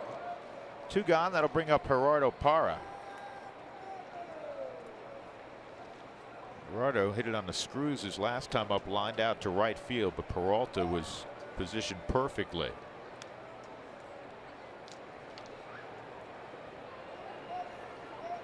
Parra hit in 6 consecutive games, also ground ball to second this afternoon. Hits are even at 4, the runs are not. Rockies up 3-1. Gerardo squared around like he was going to bunt. He saw the third baseman, Brandon Drury, creeping in, kind of shaking his head, said, it's all right. Even if I laid it down, I would still beat it out. But it wasn't a strike. It's just like the way he plays the game. Yep, this ball's hit well to right field, way back, and gone. Home run, Gerardo Parra. Number 3 for Parra. The heck with a bunt. I'll hit a bomb. I like that swing better. So does he.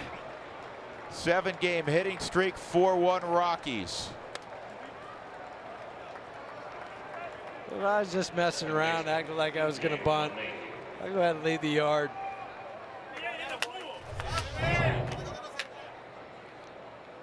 Up. An inner third on the Subaru Supermo. Everything is connected in his swing. There's nothing that was off balance about it at all. He takes it out into the pool area.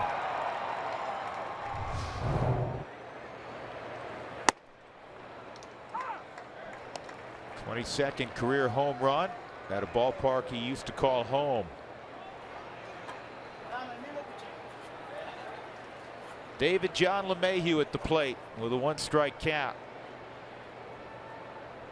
Singleton scored in the 4th, and this one's not going to get down. He hit it hard. Peralta's there. The Rockies tack on a run on the Gerardo Parra big fly. And as we go to the bottom of the 5th inning, it's Colorado 4 and Arizona 1.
Colorado Rockies baseball on Root Sports is brought to you by Southwest Airlines. Transparency, low fares, nothing to hide.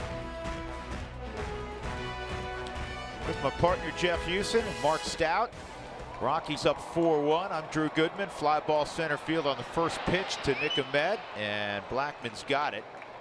And there's one out in the bottom of the 5th inning. Gerardo Parra has given the Rockies a 4-1 lead with his 3rd home run. Marco says kaboom. A lot of power at that little guy. Parra for president. I like the hashtag sweep. Jake Lamb's going to pinch hit for Jake Barrett with 1 out in the 5th inning. Delgado will be the next on the hill for Arizona, and that's a first pitch strike. Jake Lamb 1 for 4 pinch hitting in 2016.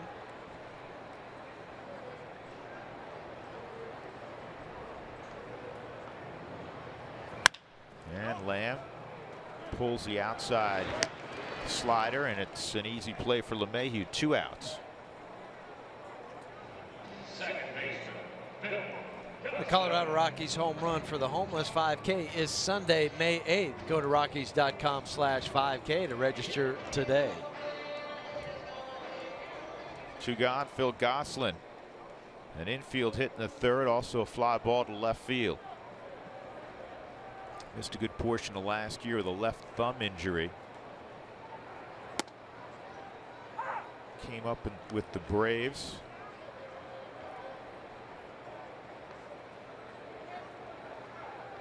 He's part of that Tuki Toussaint deal with Atlanta. One of those. Arizona and the Braves been doing a lot of commerce. Don't you feel like there's certain clubs that you just have that kind of natural fit with? I think for Arizona and Atlanta, it's that way. Sometimes it's relationships between general managers. Dougie has the attendance for us today on a pretty day at Chase Field, 25,458. But that does not include the dogs that were here, right, Doug? No, hold on. Just bear with me. Okay. 858 canines. They were trying to break the Guinness Book of World Records for most dogs, most pets, or most dogs. Most dogs at a public venue. They came up a little bit short. Chad Bettis jogs off. That was a quick and efficient inning. 1, 2, 3, less than 10 pitches. 6. How about that? That'll work. 4-1 Rockies.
A 4-1 lead. Want to flash back to this day 25 years ago in 1991.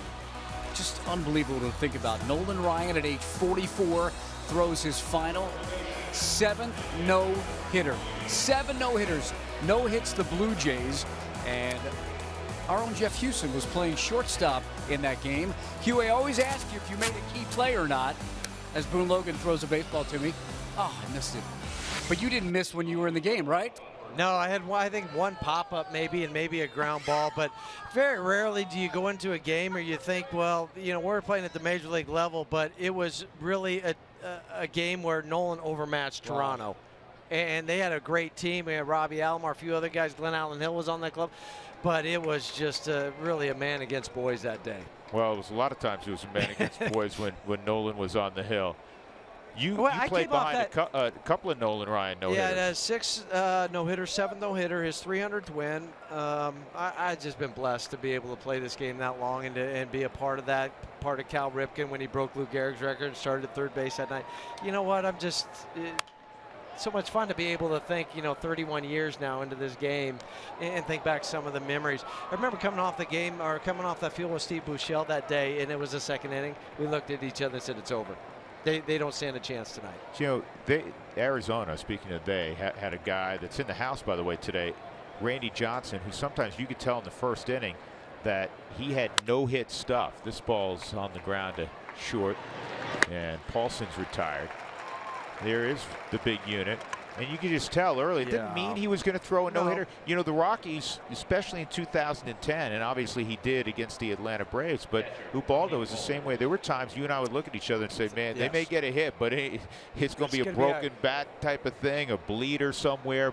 But he had, there's a few guys that just can overwhelm a lineup, and obviously Nolan Ryan was one. Yeah, and when you're coming to the ballpark, you think something special could happen that night. And it was that way with Nolan, it was that way with RJ. And it's fun.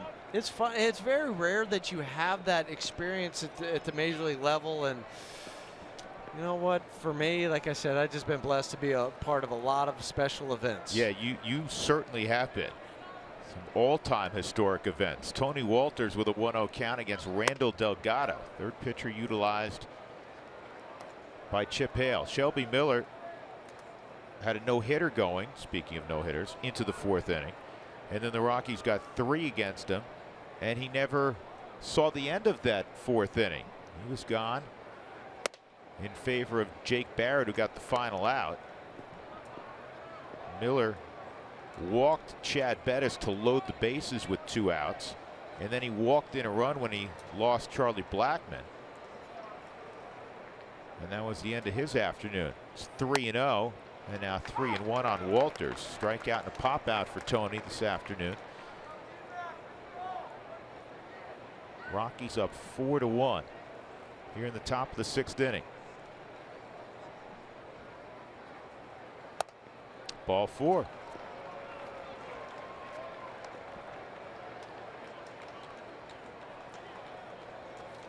Now Delgado, not a starting pitcher, but you have pitcher meetings. Bettis up there, and you assume obviously Bettis going to be bunting. But here's something that you wonder, did Delgado pay attention to the fact that the catcher for the Rockies can really run? He's got 3 stolen bases. Well, if you're Colorado, you hope not.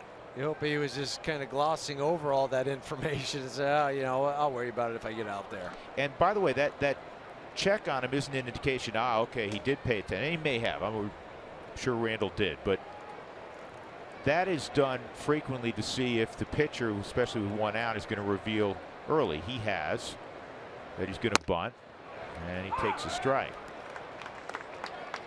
We know Walt is a very creative and aggressive guy, especially with the lead. He loves the slug bunt. We saw him attempt with Tony Walters early in the ball game a hit and run with runners at 1st and 2nd. Well, the slug bunt is effective if you show bunt early enough, like Chad is. So you show the bunt early, you choke up on the bat, and then if you do, you just slide the hands up and try to get the ball down on the ground. Just want to take advantage of every opportunity to keep adding on. Diamondbacks have a potent offense. The Rockies have been able to keep at bay in the first 2 ball games, and so far this afternoon held them to 3 runs in this series.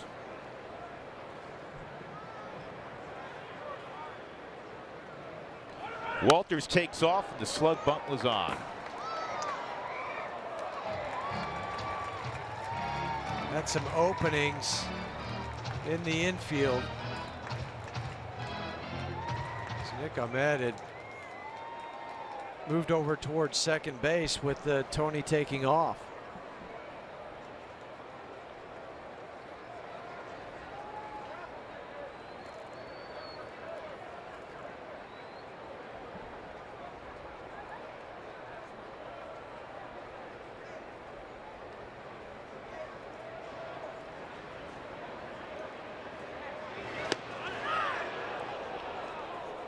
Safe call from Tim Timmons.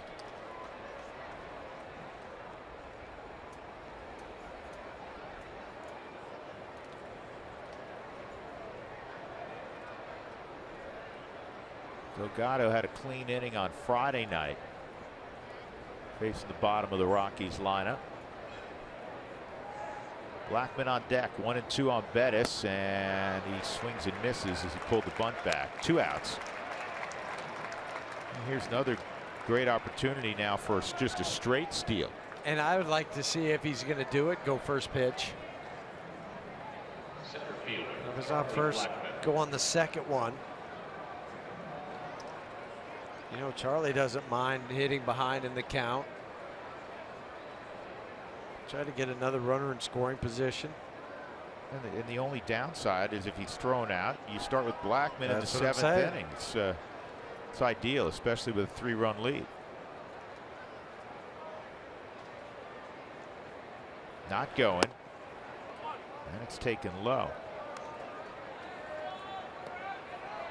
Charlie, deep drive to center that was caught by Owings. A walk and a stolen base in the 3rd, and then a walk to drive in a run in the 4th. And a great return to the lineup off the DL for Charlie Blackman here in Arizona. Walter's not going, and this is fouled off.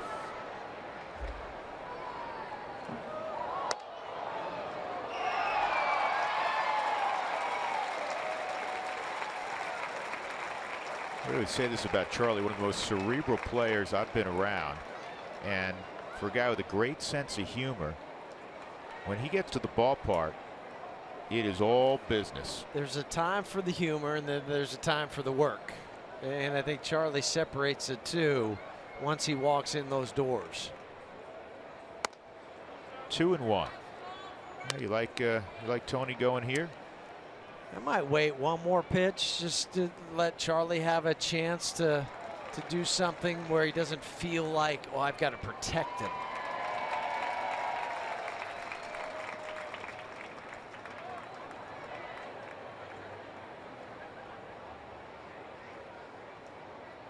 Peralta shaded a little bit toward that gap in right center field. See that on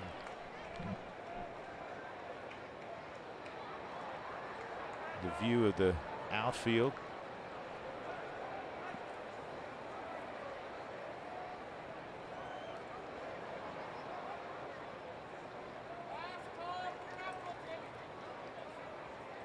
Walter's not going, and it's pulled past Watch it, EY. That was very athletic for a guy that is very athletic, but he's a little older than me.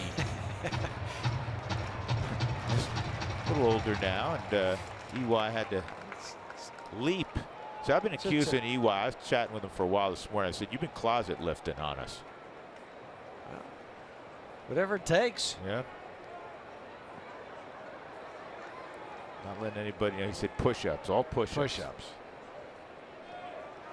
2-2.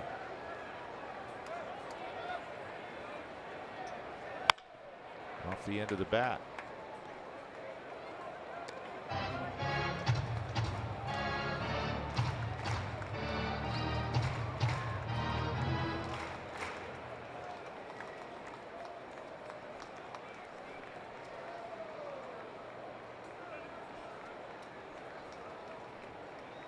Charlie last year hit 17 home runs. 2014 he hit 19.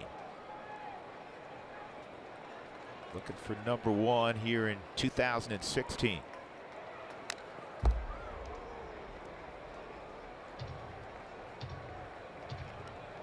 Rockies made Miller work, Huey, in the first 3 2/3.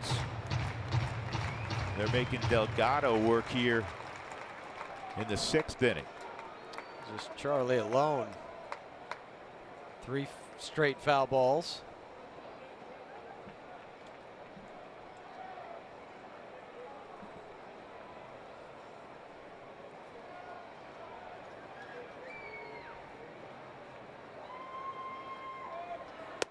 Three and two.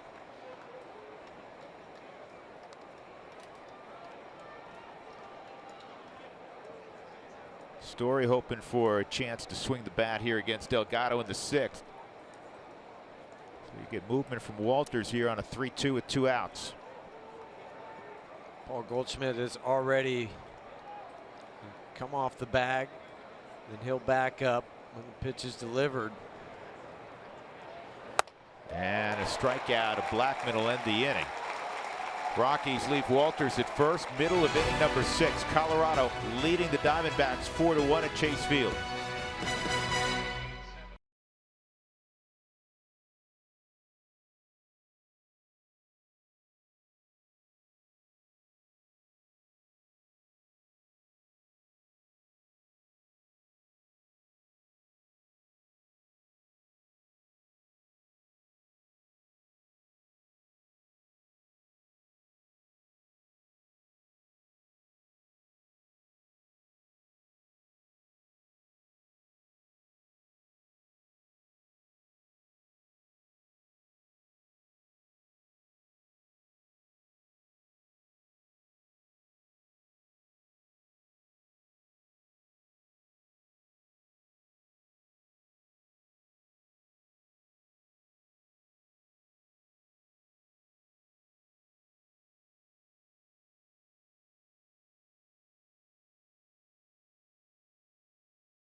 Check some news and notes around the big leagues. So we've moved to the month of May. Happy May, everybody. The National League West, for the first time in their history since the Arizona Diamondbacks joined the division in 1998, nobody's above 500 at the conclusion of April. Everybody's beating up on one another, and the Rockies are in first place in a virtual tie to begin play. Everything's okay and up to date, I guess, in Chicago with the Cubs, the best record in baseball. The White Sox are out front. And the Red Sox looking to sweep a Yankees team that is looking decidedly older by the day, Jeff Houston. I think there's a few guys that have their ARP card. And a base hit. Brandon Drury got a hanging breaking pitch and hit it out in the 1st inning. Got a hanging slider there, it looked like, and ripped it to left. A leadoff single against Chad Bettis in the 6th in front of Paul Goldschmidt. For Chad coming into this inning, he had 7 ground ball outs, 5 fly outs, 3 strikeouts. And even with that first pitch ball to Brandon Drury, still 16 for 20 in first pitch strikes.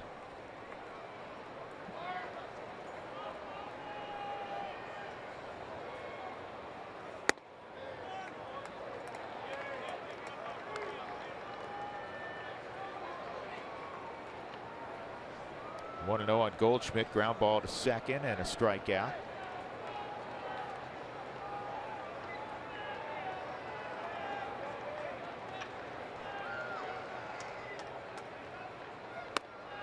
And a strike.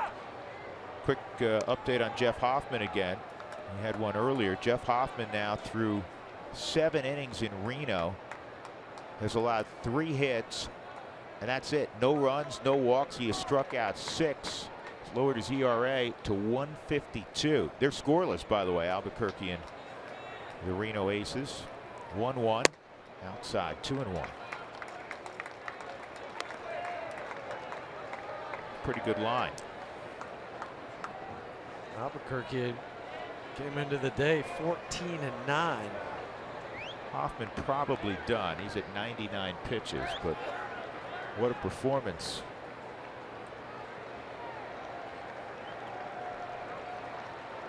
He has not disappointed for sure.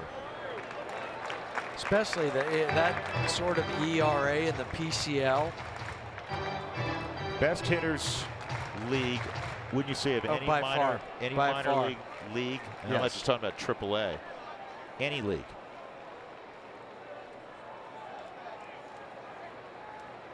Where pitchers' ERAs go to die. He's got a 152.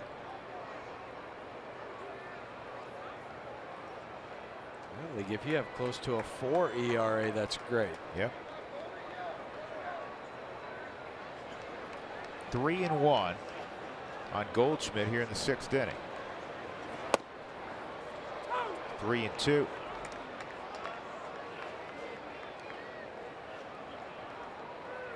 Now do you throw him another slider? I sure would be tempted to. Just don't over-amp it, because he's hung a couple today. Got hurt by Drury. I think that was more of that curveball. He went slider, and it's lifted foul and out of play.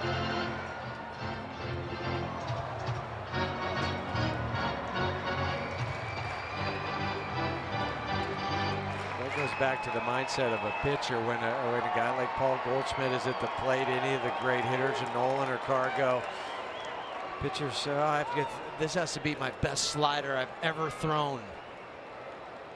Instead of just throw it like you normally do. Just let that action take over. That's what's going to get the hitter out.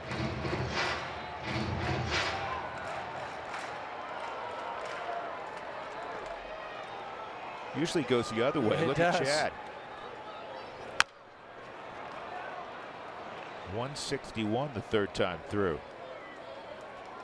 Sometimes the 3rd time through, you'll see that number in the 300s. To your point, Jeff, the average ERA in the PCL is 4.28. Yeah, so anything south of 4.28, you're better than the norm.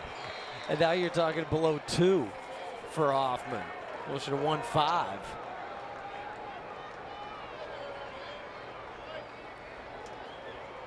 Another 3-2 on Goldschmidt. See ya later. Frozen with a slider. And Paul knew it. 1 out.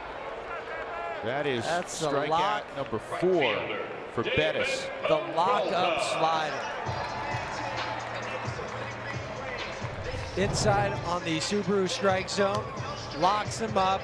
Goldschmidt, all he can do is agree with Jordan Baker, the home plate umpire, walk back to the dugout.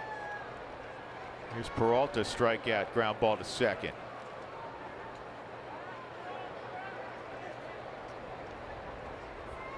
Yard goats got rained out in Richmond again.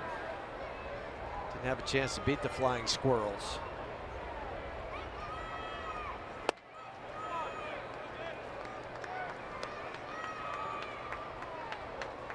But Asheville was in action. They have swept a doubleheader from the West Virginia Power today.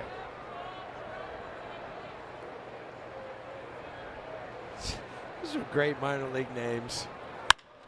This ball is lined to center, a base hit.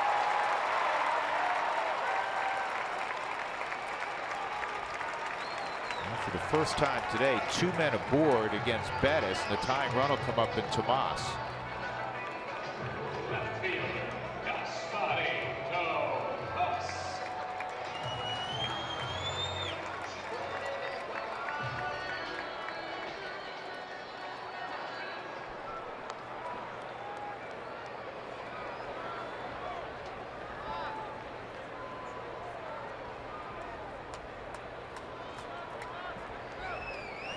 Look at that. That's ratio. Just attacking hitters. 17 for 22 now. First pitch strikes.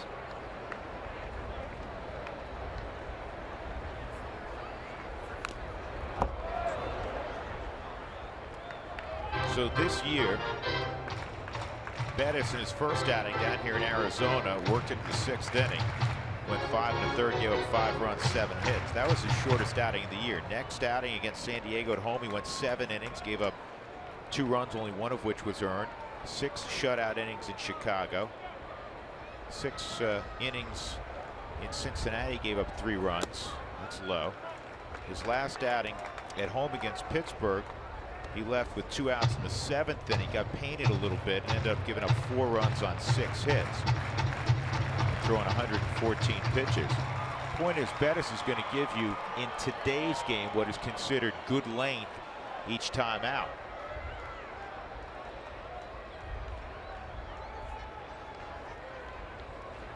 Ground ball deep in the hole, and it's off of Story's glove. That'll score a run. A base hit by Tomas, and it's 4-2. 3 singles here in the 6th inning. All 3 balls have been hit sharply. This ball on the ground. Trevor lays out, glances off the glove. Here you don't, if you catch it, you're not thinking you're going to be able to get anybody out. It's just knock the ball down and keep that guy from scoring.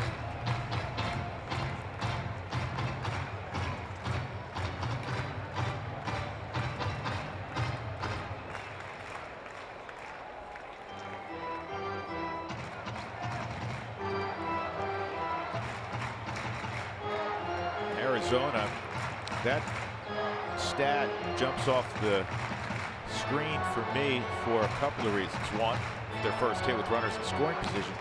But here you are in the 6th inning of game 3, and they've had only 9 opportunities to hit with runners in scoring position. They had come into this series hitting .206 with runners in scoring position. That was 27th in the major leagues.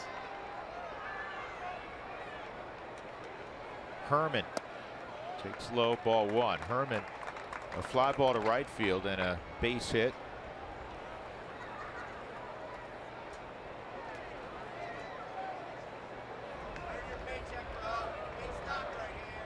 Rockies have Story positioned right up the middle. 1st and 2nd, there's 1 out. And that misses. 2-0.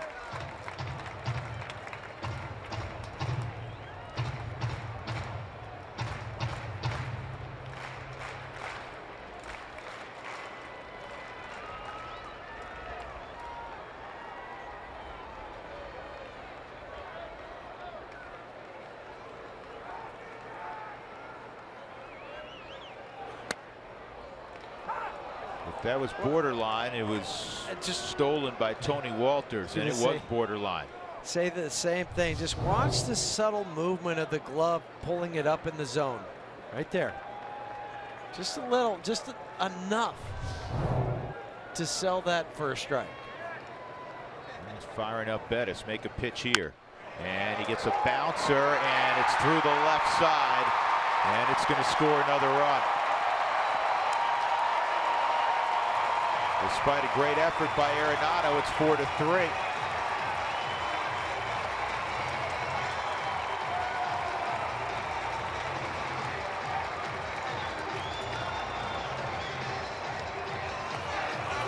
A hit in no man's land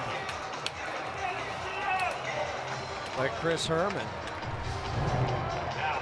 We have the shift on. Nolan has to play closer to the bag because of the base runner at 2nd base. I mean, closer to 3rd base. So that's the bag I was referencing.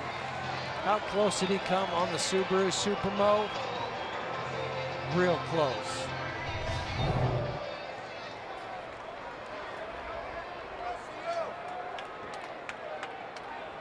Now Chris Owings.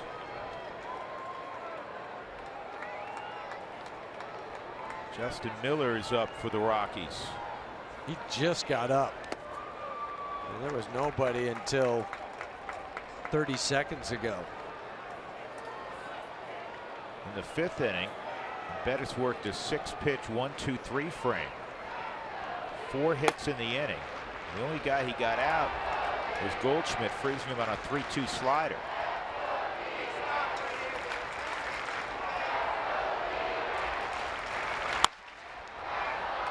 One ball, one strike on Owens. South Carolina native.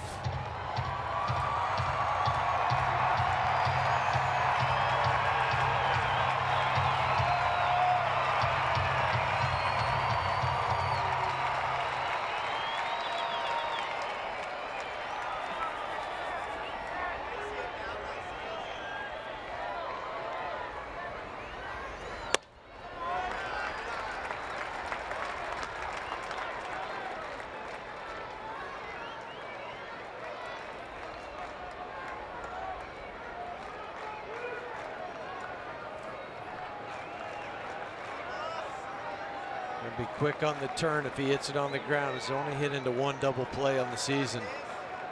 There's Chris. 2-2.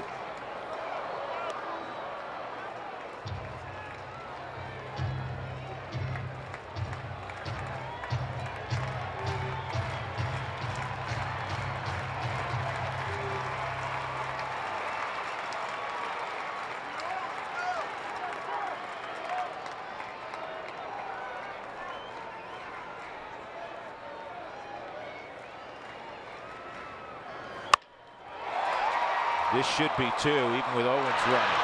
Yeah, maybe not. Wow. He got off the line. I mean, you know he can run, but that was shocking. Out of the right side of the box, he had a line shot one hopper right at DJ LeMahieu. And the Rockies still unable to turn it.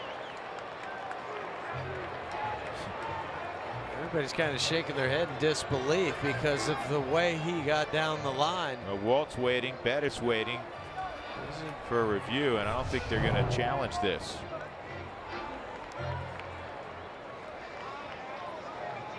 He's on Foot the bag. on the bag.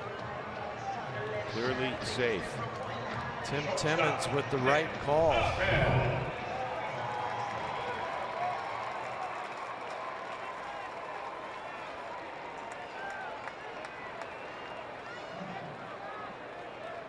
A little more pressure on Tony Walters behind the plate with the base runner at third if you call for the break-in pitch. Ahmed fouls it off.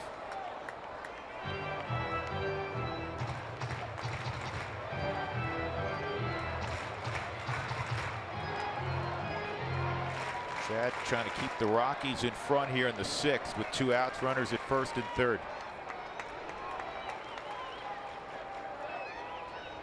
He timed it in the truck. Owens got up the line from the right side in 4 flat. Bunt attempt goes foul. And anything under 4-2 from the right side is considered average. So 4 flat, you're talking about on a grade of 2 to 8. He's a 70 runner. Maybe even a 75. But that's just flying down the line.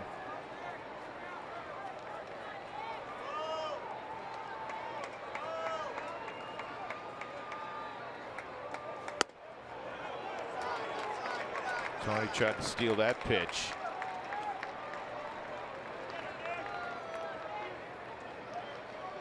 Be careful of a delay steal or a straight out steal from Owens. Trying to steal that, tried to steal a run from the guy at third base and Tomas. 1-2, and it's in the air to center field. Charlie's got it, but Arizona puts together a 2-run rally behind 4 singles. The Rockies still out in front, 4-3 as we go to the 7th. Trevor Story, Carlos Gonzalez, Nolan Arenado coming up next.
Thank you very much. The Rockies had a 4-1 lead. It's now 4-3 as Arizona was able to chip away in the bottom of the 6th against Chad Bettis. Drew Goodman, Jeff Houston, Mark Stout. Trevor Story to face Randall Delgado. Second inning of work for Delgado. Shelby Miller lasted just 3 2/3. Barrett went an inning and a third. Now Delgado facing Story, who's 0 for 3. 0 for 2 career-wise against Delgado. That obviously came in the first series when the Rockies opened the season down here at Chase Field.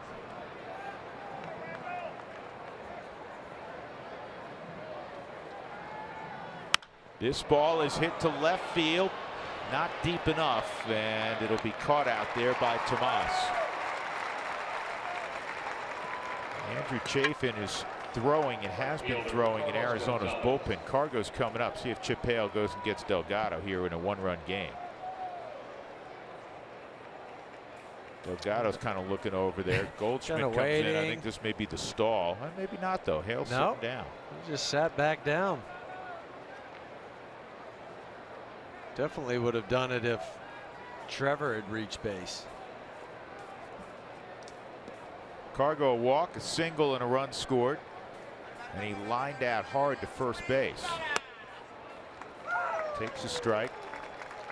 Cargo with 23 career home runs against the Diamondbacks.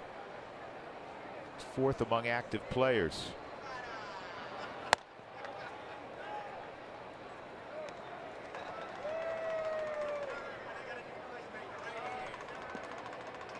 Another Gonzalez on that list. Adrian. A lot of hit lists. And that's going to be a base hit the other way, as Cargo has 5 hits in the last 2 ball games. A little extra sleep and a day off. Take it any day of the week. And then you also beat the shift by not hitting the ball hard, just hitting it on the other side. That pitch you away, you hit it away. So that'll bring up Nolan,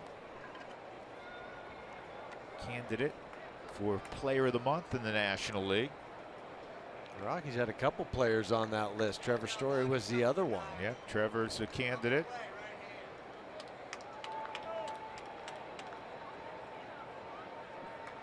Nolan, an RBI single in the 4th, 1 for 3. Outside. He's the only qualified National League third baseman. When we say qualified, enough plate appearances at third base this year who has yet to commit an error. Glad you said that. If something happens and you jinx him. No. This ball hit a long way to left. Stay fair. It will be. 2-run home run, Nolan Arenado. How large was that? The counterpunch from the Rockies. 6-3 Colorado. Nolan's 11th of the year. And the counterpunch was, think about how hard last half inning Arizona had to work for their 2 runs. It was a couple seeing eye, one off of Trevor's glove, the other one Nolan just couldn't hardly get to. And now you hit the base hit to left, swing of the bat, boom. Yeah, that 3-run lead again. Such a dangerous team. Right-handed batters or left-handed batters, it doesn't matter. Chip Hale say, well, I don't bring the lefty in because Cargo, he gets on. Well, I leave the right-hander to face Nolan. What does it matter? He hits another home run. Colorado 6 and the Diamondbacks 3. Pitching change coming in Arizona.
Their lead whittled to a single run last inning. No problem. Cargo a base hit. Nolan a 2-run home run.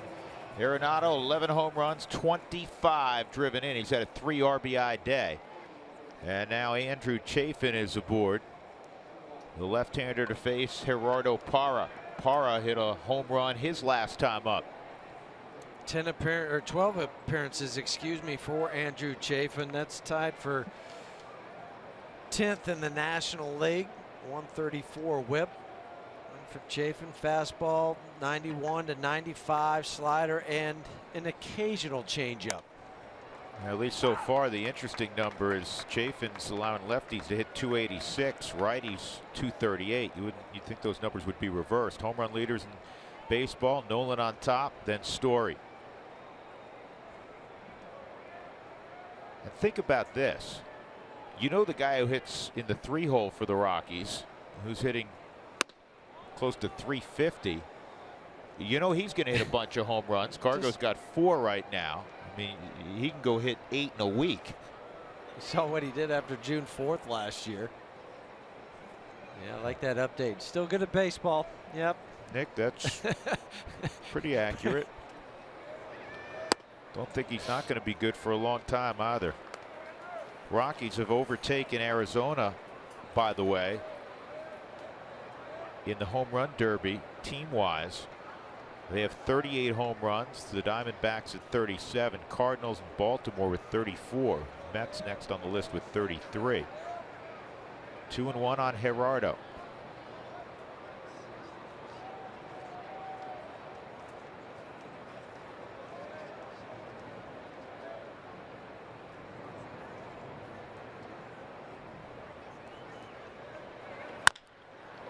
Big chopper to Goldschmidt. 2 outs.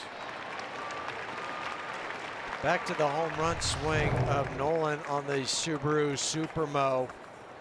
Second baseman, DJ. Front hips clear, allowing the hands to get there. Had to drop the back right elbow closer to his body because the pitch was so far inside.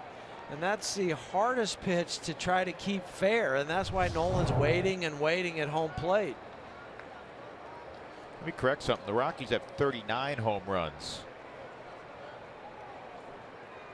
to lead baseball. DJ 1 for 3.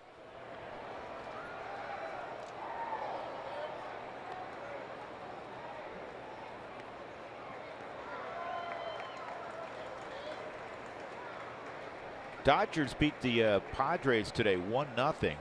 That snapped a 6-game Dodger losing streak. Rockies going to San Diego. Well, they needed Kershaw to do it. After the ball game. Clayton Kershaw against Drew Pomerantz. Drew Pomerantz has thrown the ball very well for the Padres. It reminds me of the great line by Tim McCarver on the Hall of Famer Bob Gibson. McCarver said that Gibson was the luckiest pitcher he ever saw. He always pitched on the days the other team didn't score any runs. It's kind of like Kershaw. It is. Well, it goes back to, you kind of think, well, if Kershaw's out there, there's a chance for a no-hitter. He has that stuff. And Kershaw naturally drove in the only run. Last time that happened in a 1-0 game, you see Fernando in 1984 at the Vet. 1-2 on DJ inside. 2-2.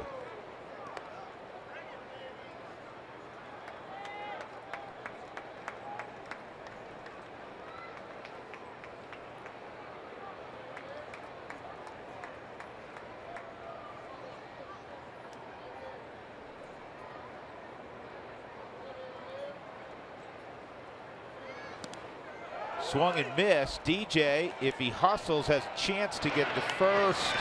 He did hustle, but a good recovery by Chris Herman. In the inning, the Rockies get a base hit from Cargo, and then Nolan strikes. Tried to go inside again. Not a good idea. 6-3 Rockies. Middle of 7 on a Sunday in the desert.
Cooney Lexus look back.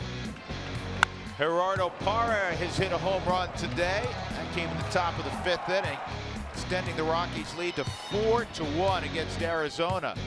And then when Arizona got close, 4-3, Nolan said, no problem, I'll take care of things. He kept it inside the foul pole. And a 2-run shot as he's greeted at home plate by Carlos Gonzalez. Rockies lead 6-3. Our Cooney Lexus look back as we go to the bottom of the 7th inning. Rockies will send Chad Bettis out for the 7th. It'll be 9-1-2. Ricky Weeks is going to pinch hit for Chafin. And then the top of the order, Phil Gosselin, Brandon Drury. Bettis' only rough inning, the 6th inning, gave up 2 runs on 4 singles. That's what I was thinking when Chad went back out. He's got to be thinking, all right, a little second wind here. I like what Walt's doing. Walt's acknowledging that you're our guy. Sure. You're our guy. We believe in you, and we want you to pitch deep in ball games. I think he acknowledged it more than any was that last start against Pittsburgh when he let him go out there, try to get through that. Yeah, he was tacked on a few more earned runs, but it was Chad's to get through that inning. He just didn't quite have enough left in the tank to do it.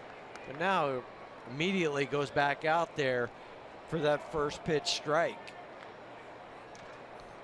0-1 on Weeks, and Weeks rips one to left, a base hit.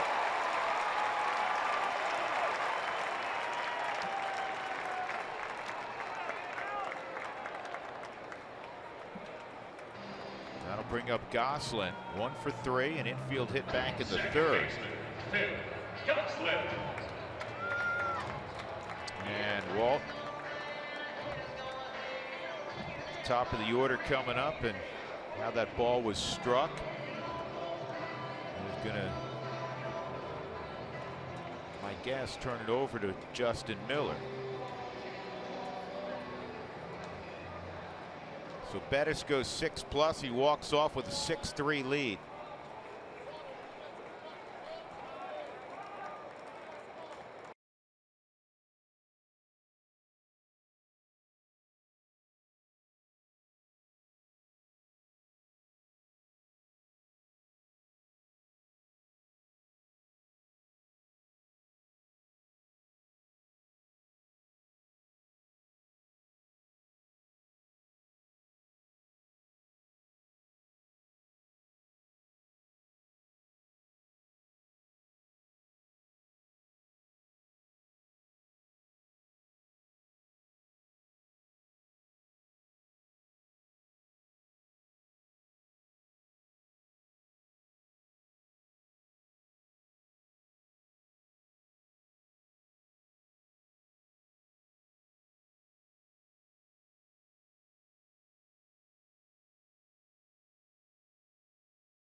Here's our Kubota pitching performance.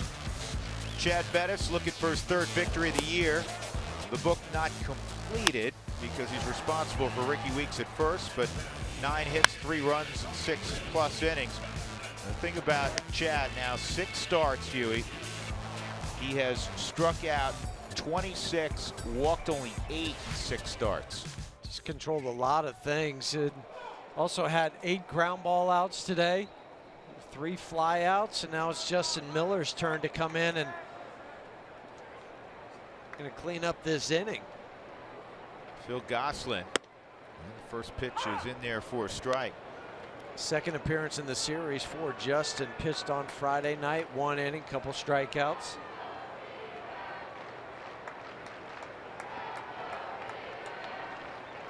Justin Miller Grew up in the Rangers organization, reached the big leagues with the Tigers, now a Rocky. Weeks at first.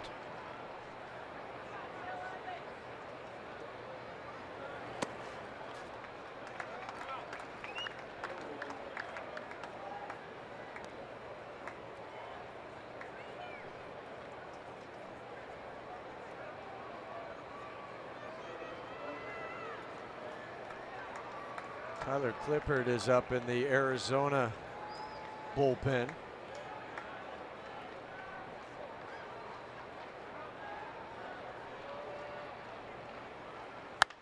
Slider that sat up. Fortunately, it was hit foul by Gosselin. Colorado, they have a right-hander and a left-hander up. As you see Tyler Clippard in Arizona, the left-hander Boone Logan. Carlos Estevez for the Rockies. If it gets to Peralta, you'll see Boone.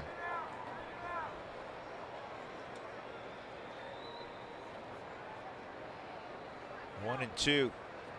Walters sets up shop on the outside corner.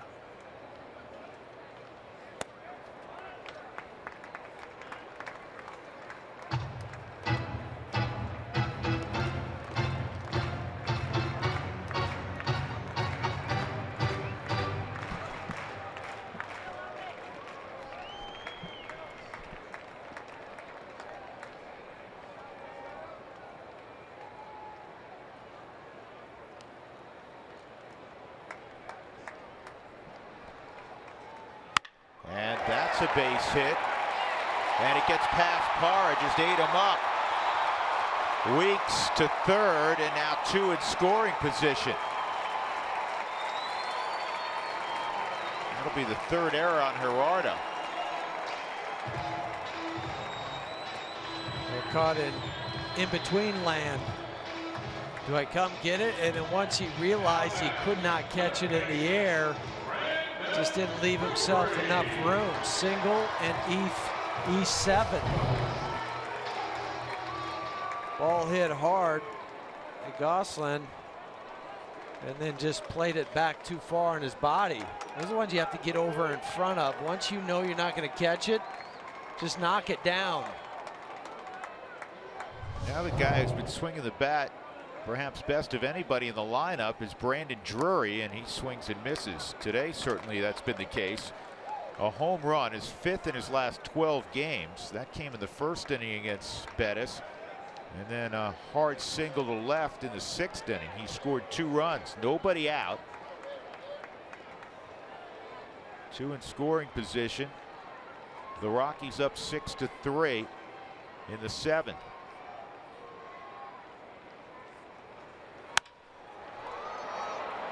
Cargo in foul ground, not going to be able to get there.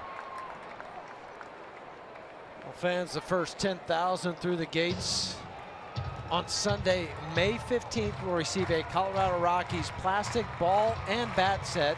It's courtesy of MLB Play Ball Weekend.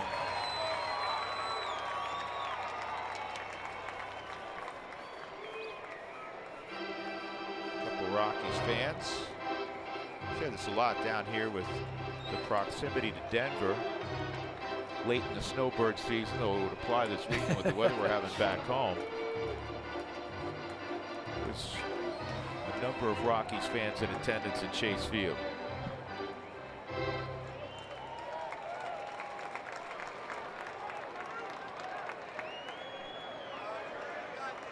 Paul Goldschmidt on deck. This is a sticky situation, to say the least. 0-2 on Drury. He located that slider well. It's a chase kind of slider. Took it off the plate.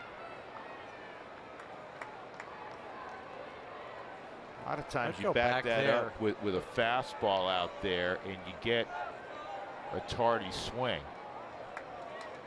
There's something outer third for sure. Even a fastball or a slider. It was a fastball and he got him at 94. Big strikeout. 1 gone with runners at second and third, and here comes Goldschmidt. That was textbook pitching. You get ahead 0-2, throw the slider off the plate, and then fastball away on the Subaru Supermo. Tardy swing by Brandon Drury. Goldschmidt, ground ball to second and 2 strikeouts. Slider just inside. That's 1-0. Backed up slider inside of the Subaru strike zone.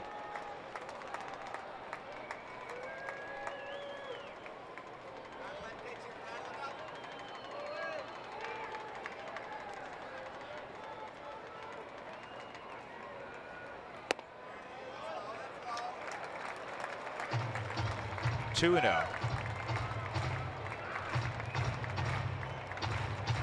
Gotta figure you're gonna get this will be the last hitter for Miller. Yeah, you get Peralta on deck. Boone Logan's ready.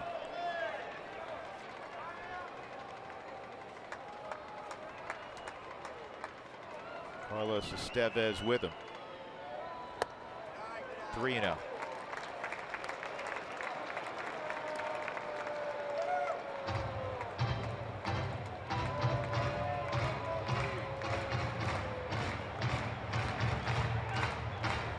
Looking at the numbers, Peralta 1 for 8, 125 against Boone Logan.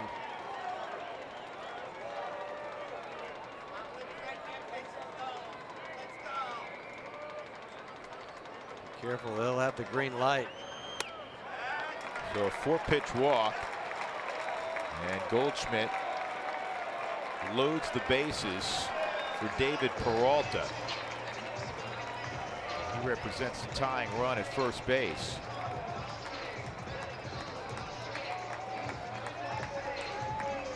He's just making sure he was loose. Waiting for the phone call and the confirmation from Steve Foster.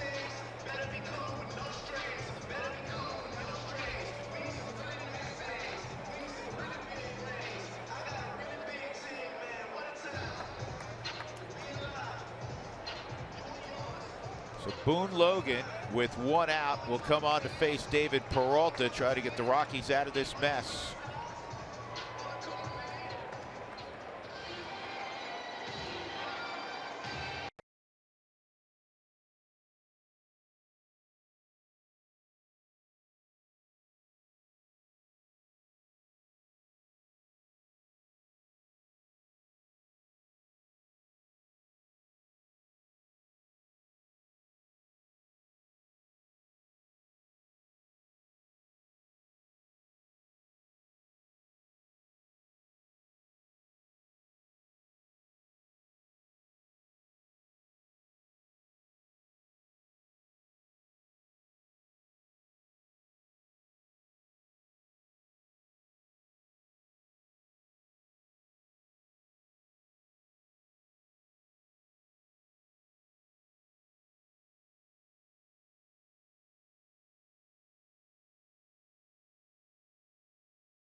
Diamondbacks are up 6-3. There's 1 out, and the Diamondbacks have loaded the bases here in the 7th. Boone Logan's on to face David Peralta.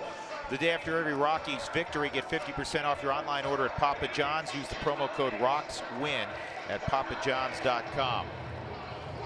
Boone Logan is set to go. Boone working on 7 straight scoreless appearances. He's been very good this year. And against lefties and righties, it's been about the same stuff. Lefties hitting 143, righties hitting 154 against him. Left-handers just 3 for 21 against Boone. Weeks. Yeah, Weeks is at third. He singled. Gosselin singled. He's at second, and Goldschmidt just walked on 4 pitches. Peralta 0 for 4 with runners in scoring position with the bases loaded this year.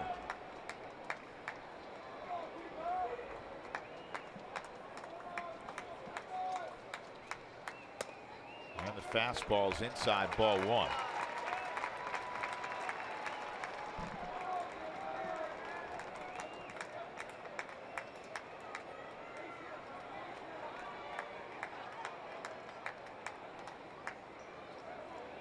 Boone's had the real good slider typically this year.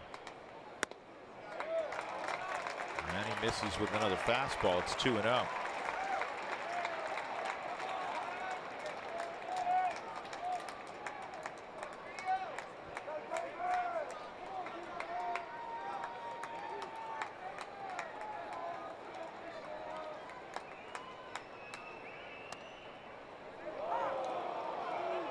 Two and one as he got the slider on the inside corner. Barely. Maybe not, according to Subaru Strike Zone. But Tony Walters has the frame with the thumb down to buy that. It's one you don't always get because of the fact that he's set up outside, and that slider's fouled off. Osmani Tomas is on deck.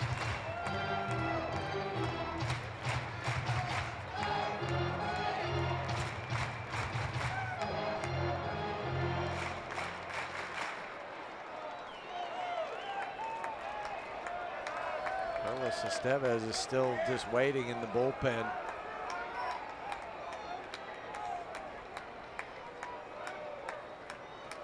There's Miguel Castro. Miguel is been throwing the baseball, coming along. He's on the DL. And that is strike 3. Frozen with a 94-mile-an-hour fastball. Out number 2 as Peralta walks off. There can be no arguing on that pitch. And Walt's going to piecemeal it. He's going to go to the right-hander with Tomas coming up. Had to have been looking for the slider. He threw it 2-0, but finishes off with the 94 fastball at the knees. Just catches Peralta looking. Just a glance back. He never said anything. 2 outs, bases loaded. Estevez up next.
Have a chance to interact with some very special guests every Tuesday on Toyota Talk Takeover. And in honor of Mother's Day coming up next weekend, we have Nolan Arenado's mom, the charismatic Billy Arenado, taking control of our Twitter account this coming Tuesday when the Rockies take on the Padres. So make sure to tune in. Tweet your questions for Billy to @RootSports_RM during Tuesday's game again in San Diego. So here we go. Tomas against Carlos Estevez. Bases loaded and 2 outs. And this one's fouled off. They faced yesterday, and Estevez got Tomas to pop to second. Walt said after the ball game, as you glanced at the numbers, he was really impressed with how Estevez bounced back after giving up the 2-run home run to Drury. He got the next 3 hitters.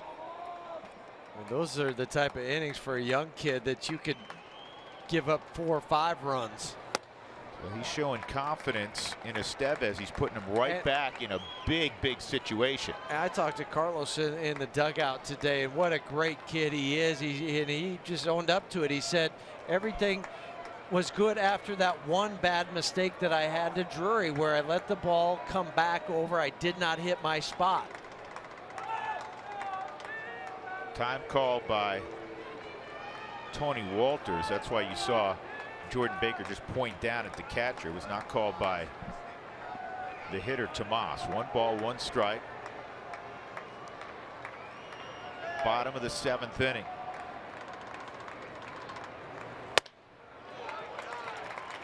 Tomas stayed off that fastball. It's 2-1. He's had a good ball game, 2 for 3, including a base hit in the 6th inning to drive in a run.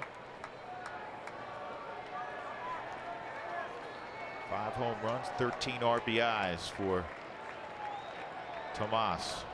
2nd year in the big leagues, came from Cuba.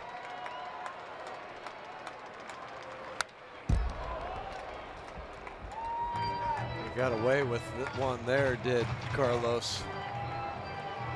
That's right in the middle, heart of the Subaru strike zone.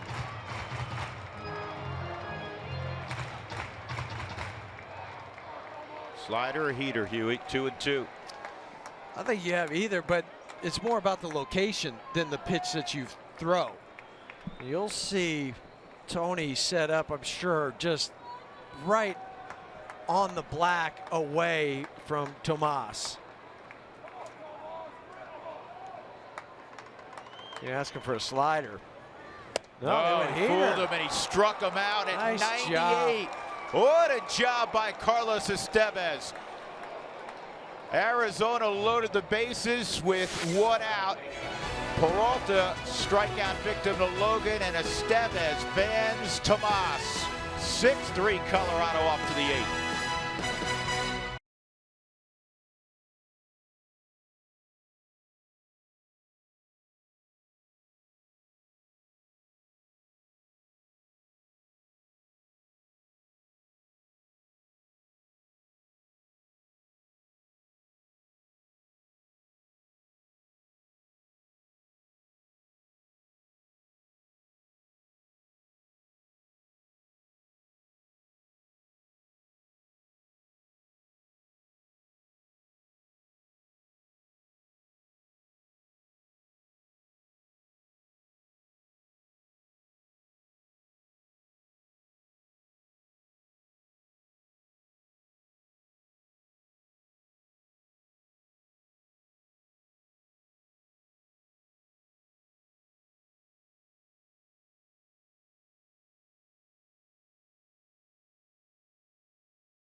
He can't give him, he gives an indication it's going to be a slider. He got me too, because that's what I said. Once I saw him rub his glove down on the dirt, I thought it was going to be a slider. So that's the subtleties between a pitcher and a catcher also not giving away a pitch so it can be relayed to the hitter.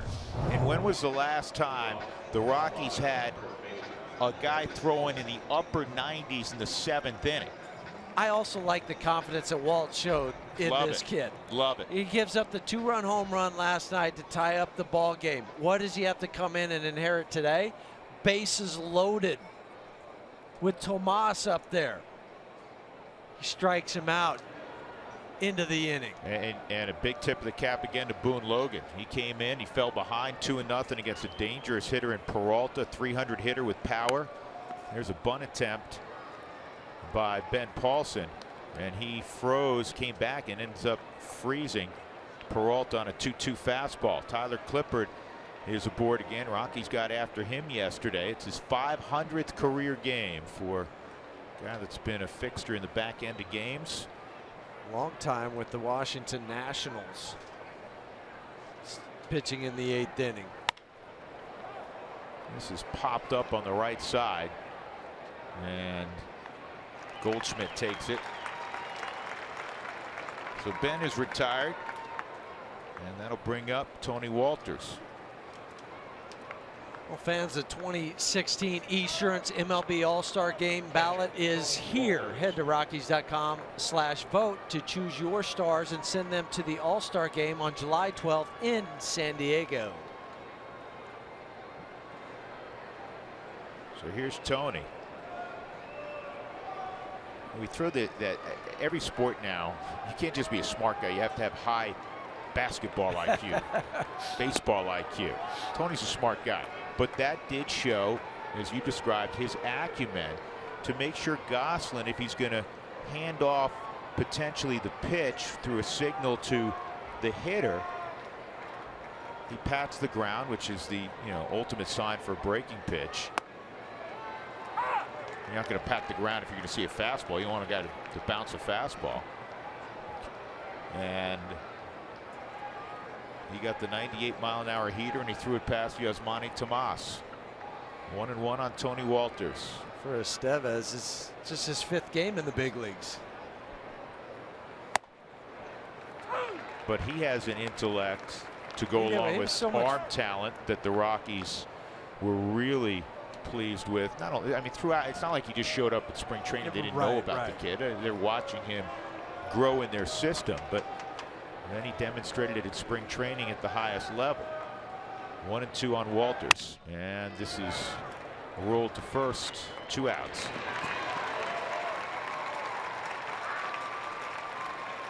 Christian Adames will pinch hit for Carlos.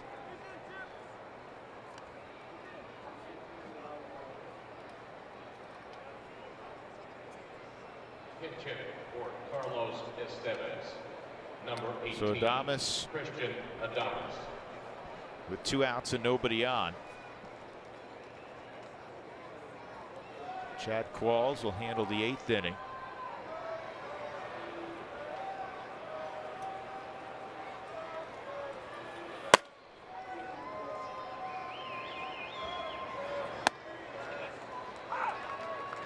Christian takes a strike from Clippard.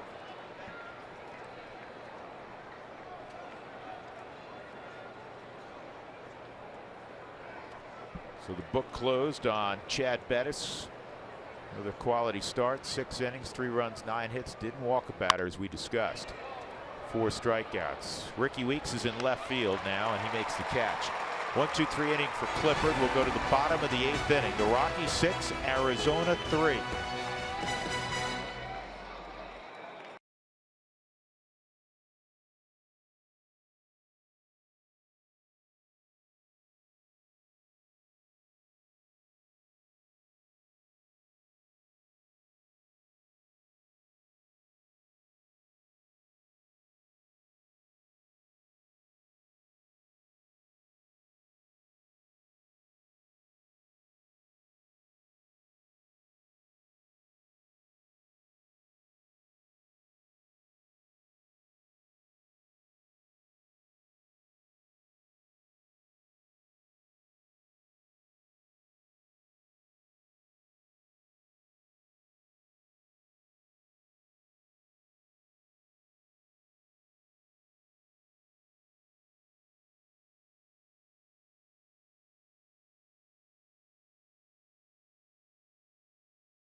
of the club, and we've got a unique countdown of the top 5 moments from April. Also a special guest from the 2007 World Series team, and our first look at the good, the bad, the spilly, and the sully. And that guest from the 2007 World Series team made his Major League debut on this day with the Rockies back in 2004, retired in 2013. You'll recognize Brad Haupt. When somebody asked me, do I miss baseball, I said, well, I miss when I was good. Now, whether I was good or not, leave it to anybody else's deal, but in my mind, there was a time where I felt like I'm in the batter's box, that guy knows I'm in, and he doesn't want me in here right now. And of course you miss those moments because those are special, and you worked hard to get those and to earn those and to earn that thought process that there's a lot that went into it. Yeah, do I miss that? Of course. And guys, you'll hear from Brad Haupt on the club, 118 homers with the Rockies, an all-star, and on that 2007 World Series team. That'll be in the club after the game. Yeah, one of my all-time favorite Rockies. I know I speak for you in that regard. What a class guy, and he had a terrific career. Here's the 0-1, Qualls to Herman, and positioned up the middle. Story, 1 out. Good hustle by Herman, man, flying up the line. Good play by Trevor to backhand, come up with the strong throw. But to finish your thought on Brad, he's also the teammate that everybody loved to play with. Yep. Honest. Good hit. He was a guy that always had, and you'll hear perhaps in the conversation we had during the club after the ball game, he always had the same personality. He's truly, I know it's a cliche in baseball, you don't know if the guy was 0 for 4, 4 for 4 in the clubhouse after the game. That was Brad. Outside ball 1. And not every teammate is like that. I had a few that, you know, if the club lost, but they went 4 for 4, they were dancing, you know, in the streets.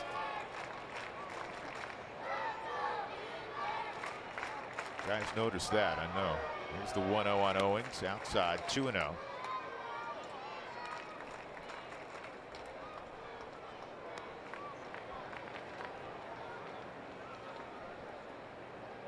Chad Qualls sitting at 172 holds in his career. That would put him 3rd among active pitchers, 16th all time. See the list of guys active that he's up there with. Chopper, Nolan's got it, and oh my goodness. Who does that? Anybody else going to try to gather themselves, but he knows he can't throw out Owens if he gathers himself. So falling away, he flips it sidearm, got you anyhow. Most guys would be scared to even attempt this play. He's except for Nolan. Look at that. No, guys would have to think, oh, I need to set my feet. I need to make sure I do this. But you know why he does it? Because he remembers Chris Owings getting down the line on that one-hop shot to DJ a couple innings ago. Kind of laughing, too, because last night we're driving home after the ballpark. We're sitting in the car. We said, hey, you know what? One thing we haven't seen in the last 2 or 3 days is one of those amazing plays from Nolan. Well, we'll have that conversation. We'll say, well, we saw it today in the 8th inning. You know, I'm just speechless. I ran out of adjectives like 2 years ago to describe his wizardry defensively. Maybe Millie has something for us on Tuesday on our baby boy. Well, that might be like the first question. Are you amazed at some of the plays that he can make? So Millie, I know they watch every game, so be prepared to answer that one on Tuesday. 2-1.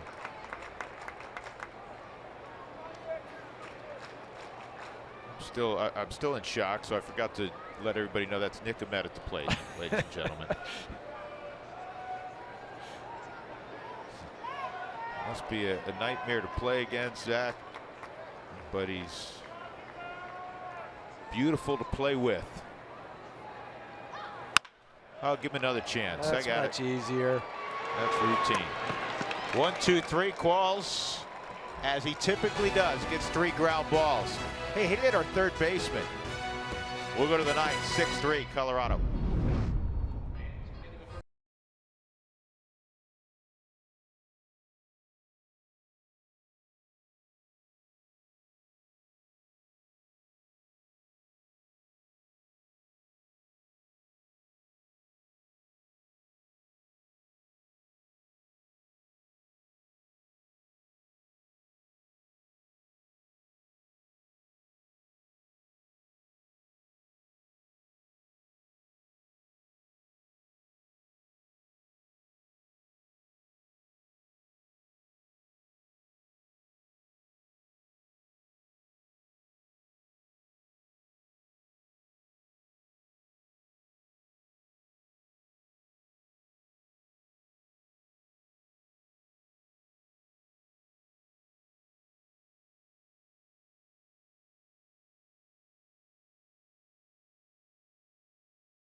come up with that last one after the plays by Nolan at third base.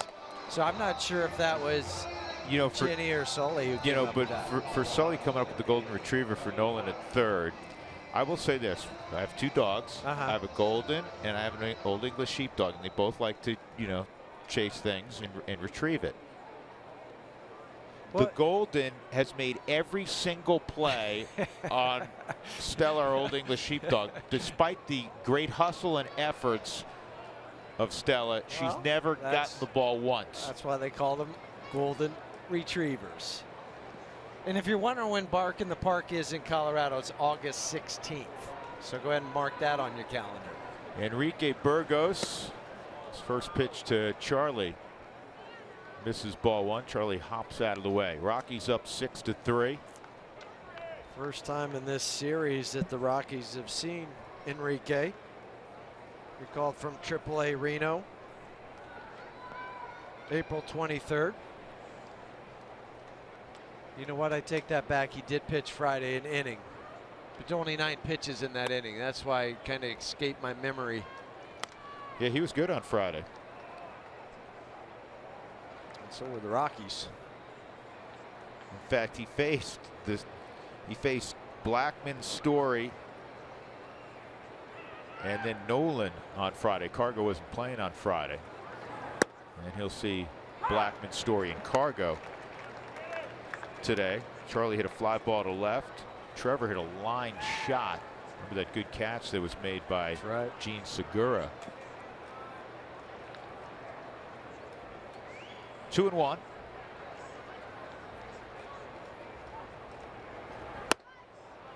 And 2-2. Rockies got 3 in the 4th and chased Shelby Miller. Miller helped chase himself by walking in a run. Parra hit a home run in the 5th, and a 2-run home run from Nolan in the 7th when it was a 4-3 game.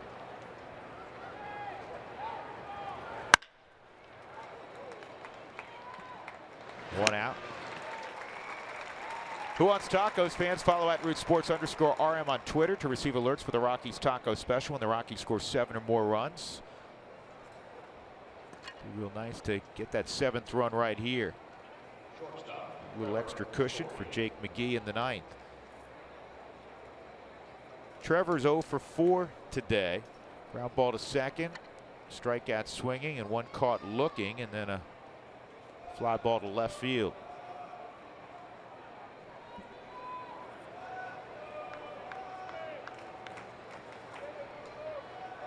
There's our Diamondback fan who's a huge Trevor Story fan. There's a long line now.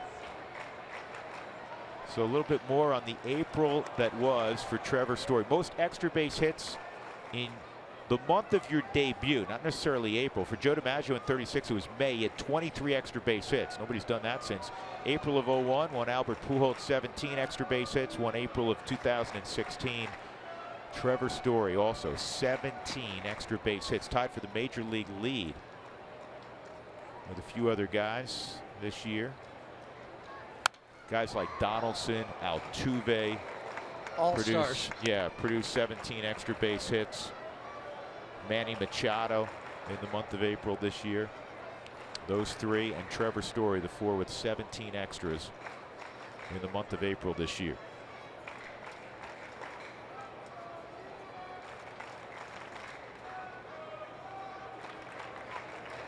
And you know who produced 16? Big Papi. Big Papi's still going strong in his last year. He's in his this ball is on the ground on one hop to short. He's in his Derek Jeter, Kobe Bryant season. 2 gone, Cargo will come up. Cargo today, 2 for 3 with the walk, 2 runs scored. He started that whole inning off in the 4th with the base hit. And the free 90 with the wild pitch. Scored on the Nolan single to right field. It's scored on the home run by Nolan last inning, or in the 7th, excuse me. Jake McGee getting loose, ready to close it out in the 9th. He's going to face Weeks and then the top of the order. Ricky stayed in the ball game after signaling an inning ago. So 9-1-2 for McGee in the 9th. Burgos misses away 2-0.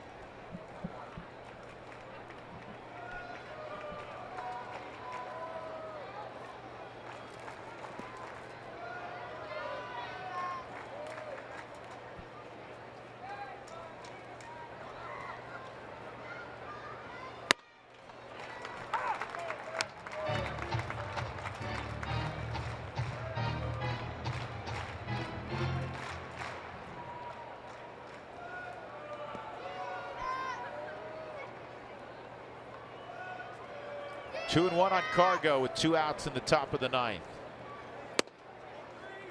That's 3-1. You're talking about Goldschmidt and how it always seems like it's a 2-0 count when Paul's up there. Well, it's the same thing quite frequently. Cargo gets up there and they try to nibble with him, and the next thing you know, you have Nolan at the plate, and they're in a real unfavorable situation. Burgos didn't want to feed Cargo a fastball. 3-2. And last year, many times it was Nolan hitting in front of Cargo. This year, it's the other way around.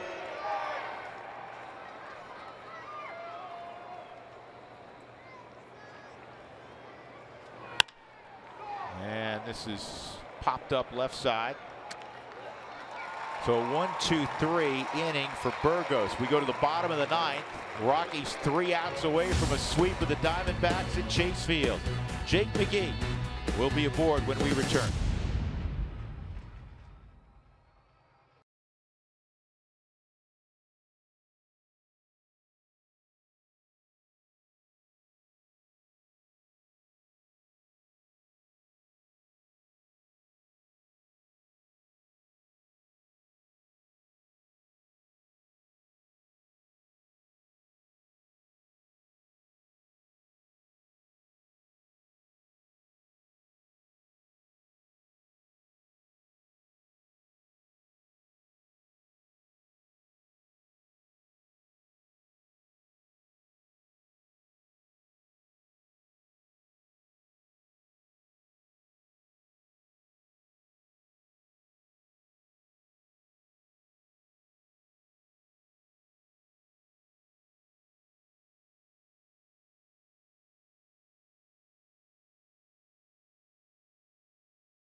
Baseball on Root Sports is brought to you by Southwest Airlines. Transparency, low fares, nothing to hide.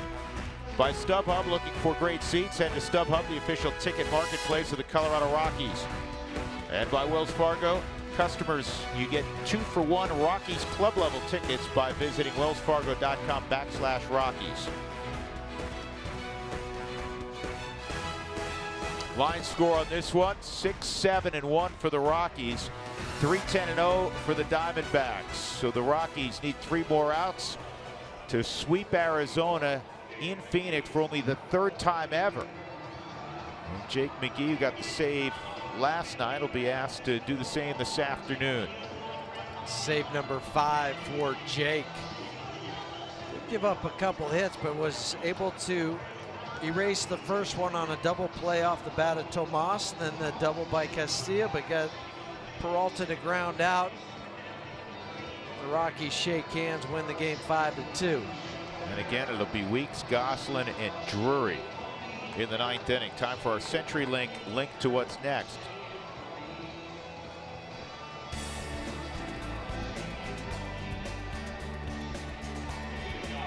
Colorado upcoming schedule. The Rockies will continue this 10-game road trip in San Diego, and then San Francisco for 4. Then they'll come home for 6 ball games. The Diamondbacks and the Mets are in before the Rockies head to the Midwest, St. Louis and Pittsburgh, 3rd week of May. Rockies waiting to celebrate again. A victory will get them back to 500.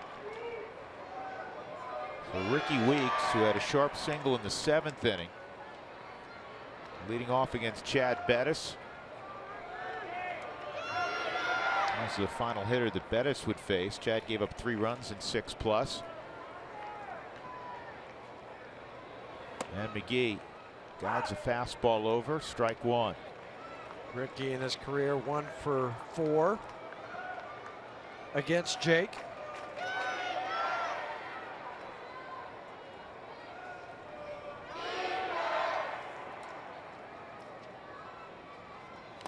Oh, good curveball. 0-2. One he has worked on more and more, especially during spring training. We see it in games now. He's not afraid to throw it. He told us today, going to a new league, and also, you know, being a little bit older, he says, you know, I'm always going to be able to throw 96 to 98. He really wanted to have another pitch. 0-2 fastball, and Nolan comes up with that from the seat of his pants. You're out. What a show he's put on the last 2 innings. That was an absolute missile off the bat of Weeks. I'm going to just say this one was better than the one we saw last half inning. Okay? Last inning was ridiculous, and this is, I don't know what's above ridiculous, but it was.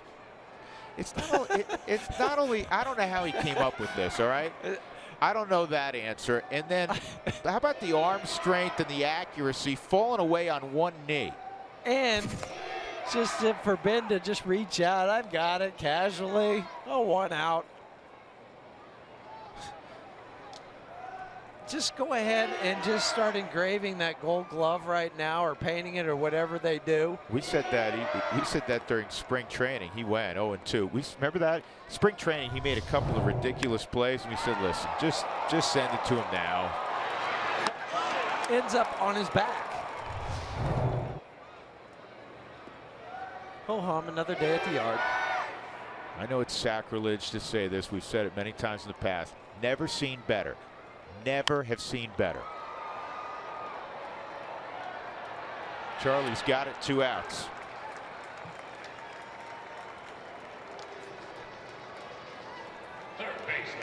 Rockies 1 out away. Brandon Drury stepping in for Arizona.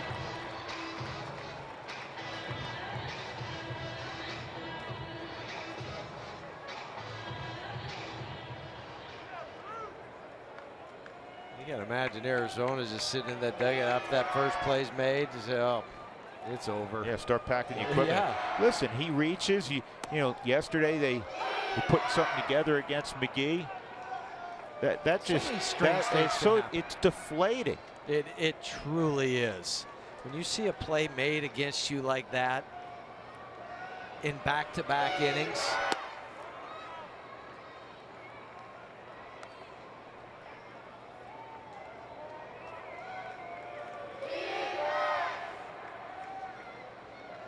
Freak show. Glad he's wearing the CR. You bet.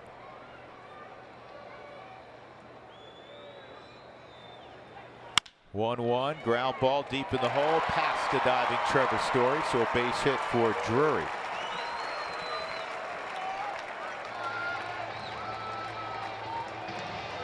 Shocked Nolan didn't get that one.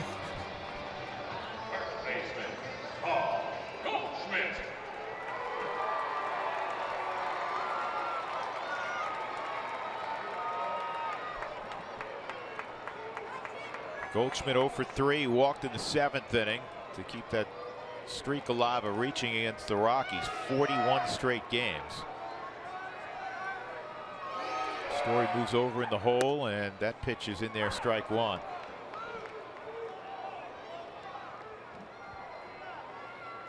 Goldschmidt's got a pained look on his face.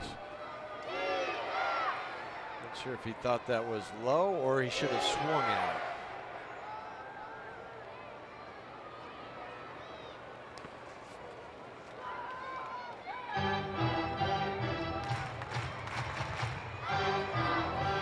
This is starting pitchers, Huey, for the Rockies in this series. You know how tough a series, 2 series it was at home.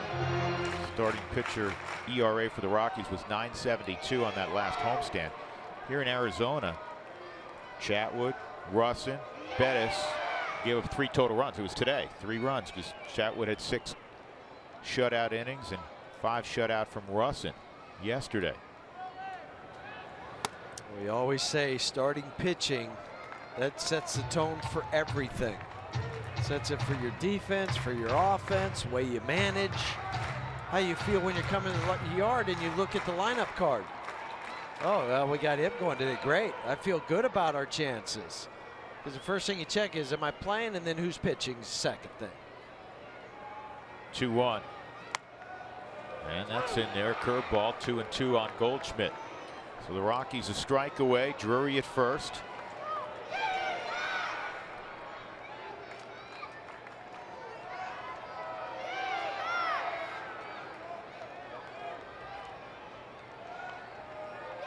Two, and he didn't get on top of that curveball. 3-2.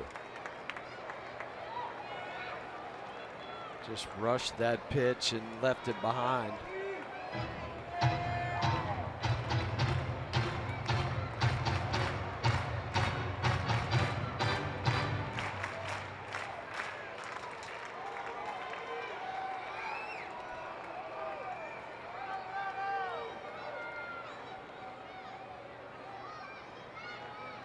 Three-2, and he loses Goldschmidt, and now the tying run comes up in Peralta.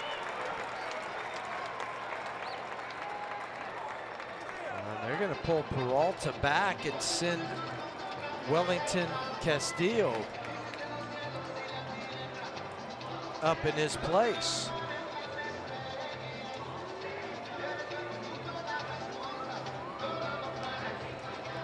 So good move by Chip Hale. Castillo, the everyday catcher, who has a ton of pop. Rather than send Peralta up there against the left-hander. Pitching for David Peralta, number 7, Wellington Castillo. So Steve Foster will review scouting report on Wellington Castillo. Well, just looking at the numbers for Peralta, this is before the strikeout last at bat for him against Boone Logan. He was hitting .207 with 1 home run against left-handed pitching, but Castillo .346 with 4 home runs.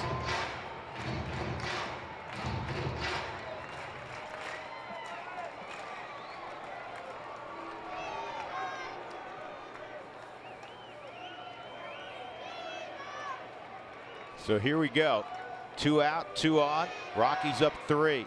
And the fastball at 92 on by Castillo.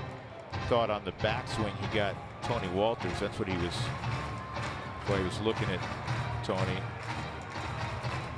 He was asking also if he swung at a strike. Second question to Jordan Baker. Jordan Baker said, yes, you did.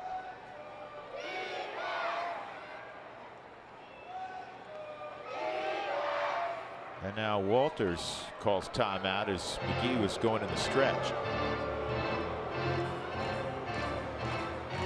We talked to Jake McGee today, and he says he feels great.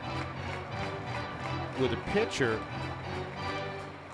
you know, there's variances sometimes in velocity. McGee loves the adrenaline rush of pitching in the 9th inning. We've seen a lot more 92s than 95s, 96s, but I remember, I think it was 2-3 appearances ago, we saw a bunch of 95s and 96s.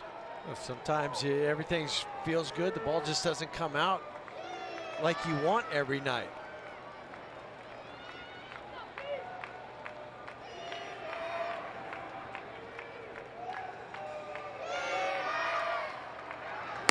That's right there at 92, and it's 0-2. I don't know if I've seen an outfielder in left field playing any deeper right now than Gerardo Parra, playing no doubles. He's literally you ever seen that? He's 1 step from the warning track. Well, you want to make sure that Castillo, if he does hit it, a base hit, that he can cut it off and keep him at first base. 0-2, and the curveball. But that is in the dirt. That is the definition of no doubles, as deep as he is. Cardinals not much closer. He might be a step closer in right field than Gerardo is in left from that warning track. And Charlie patrolling center field.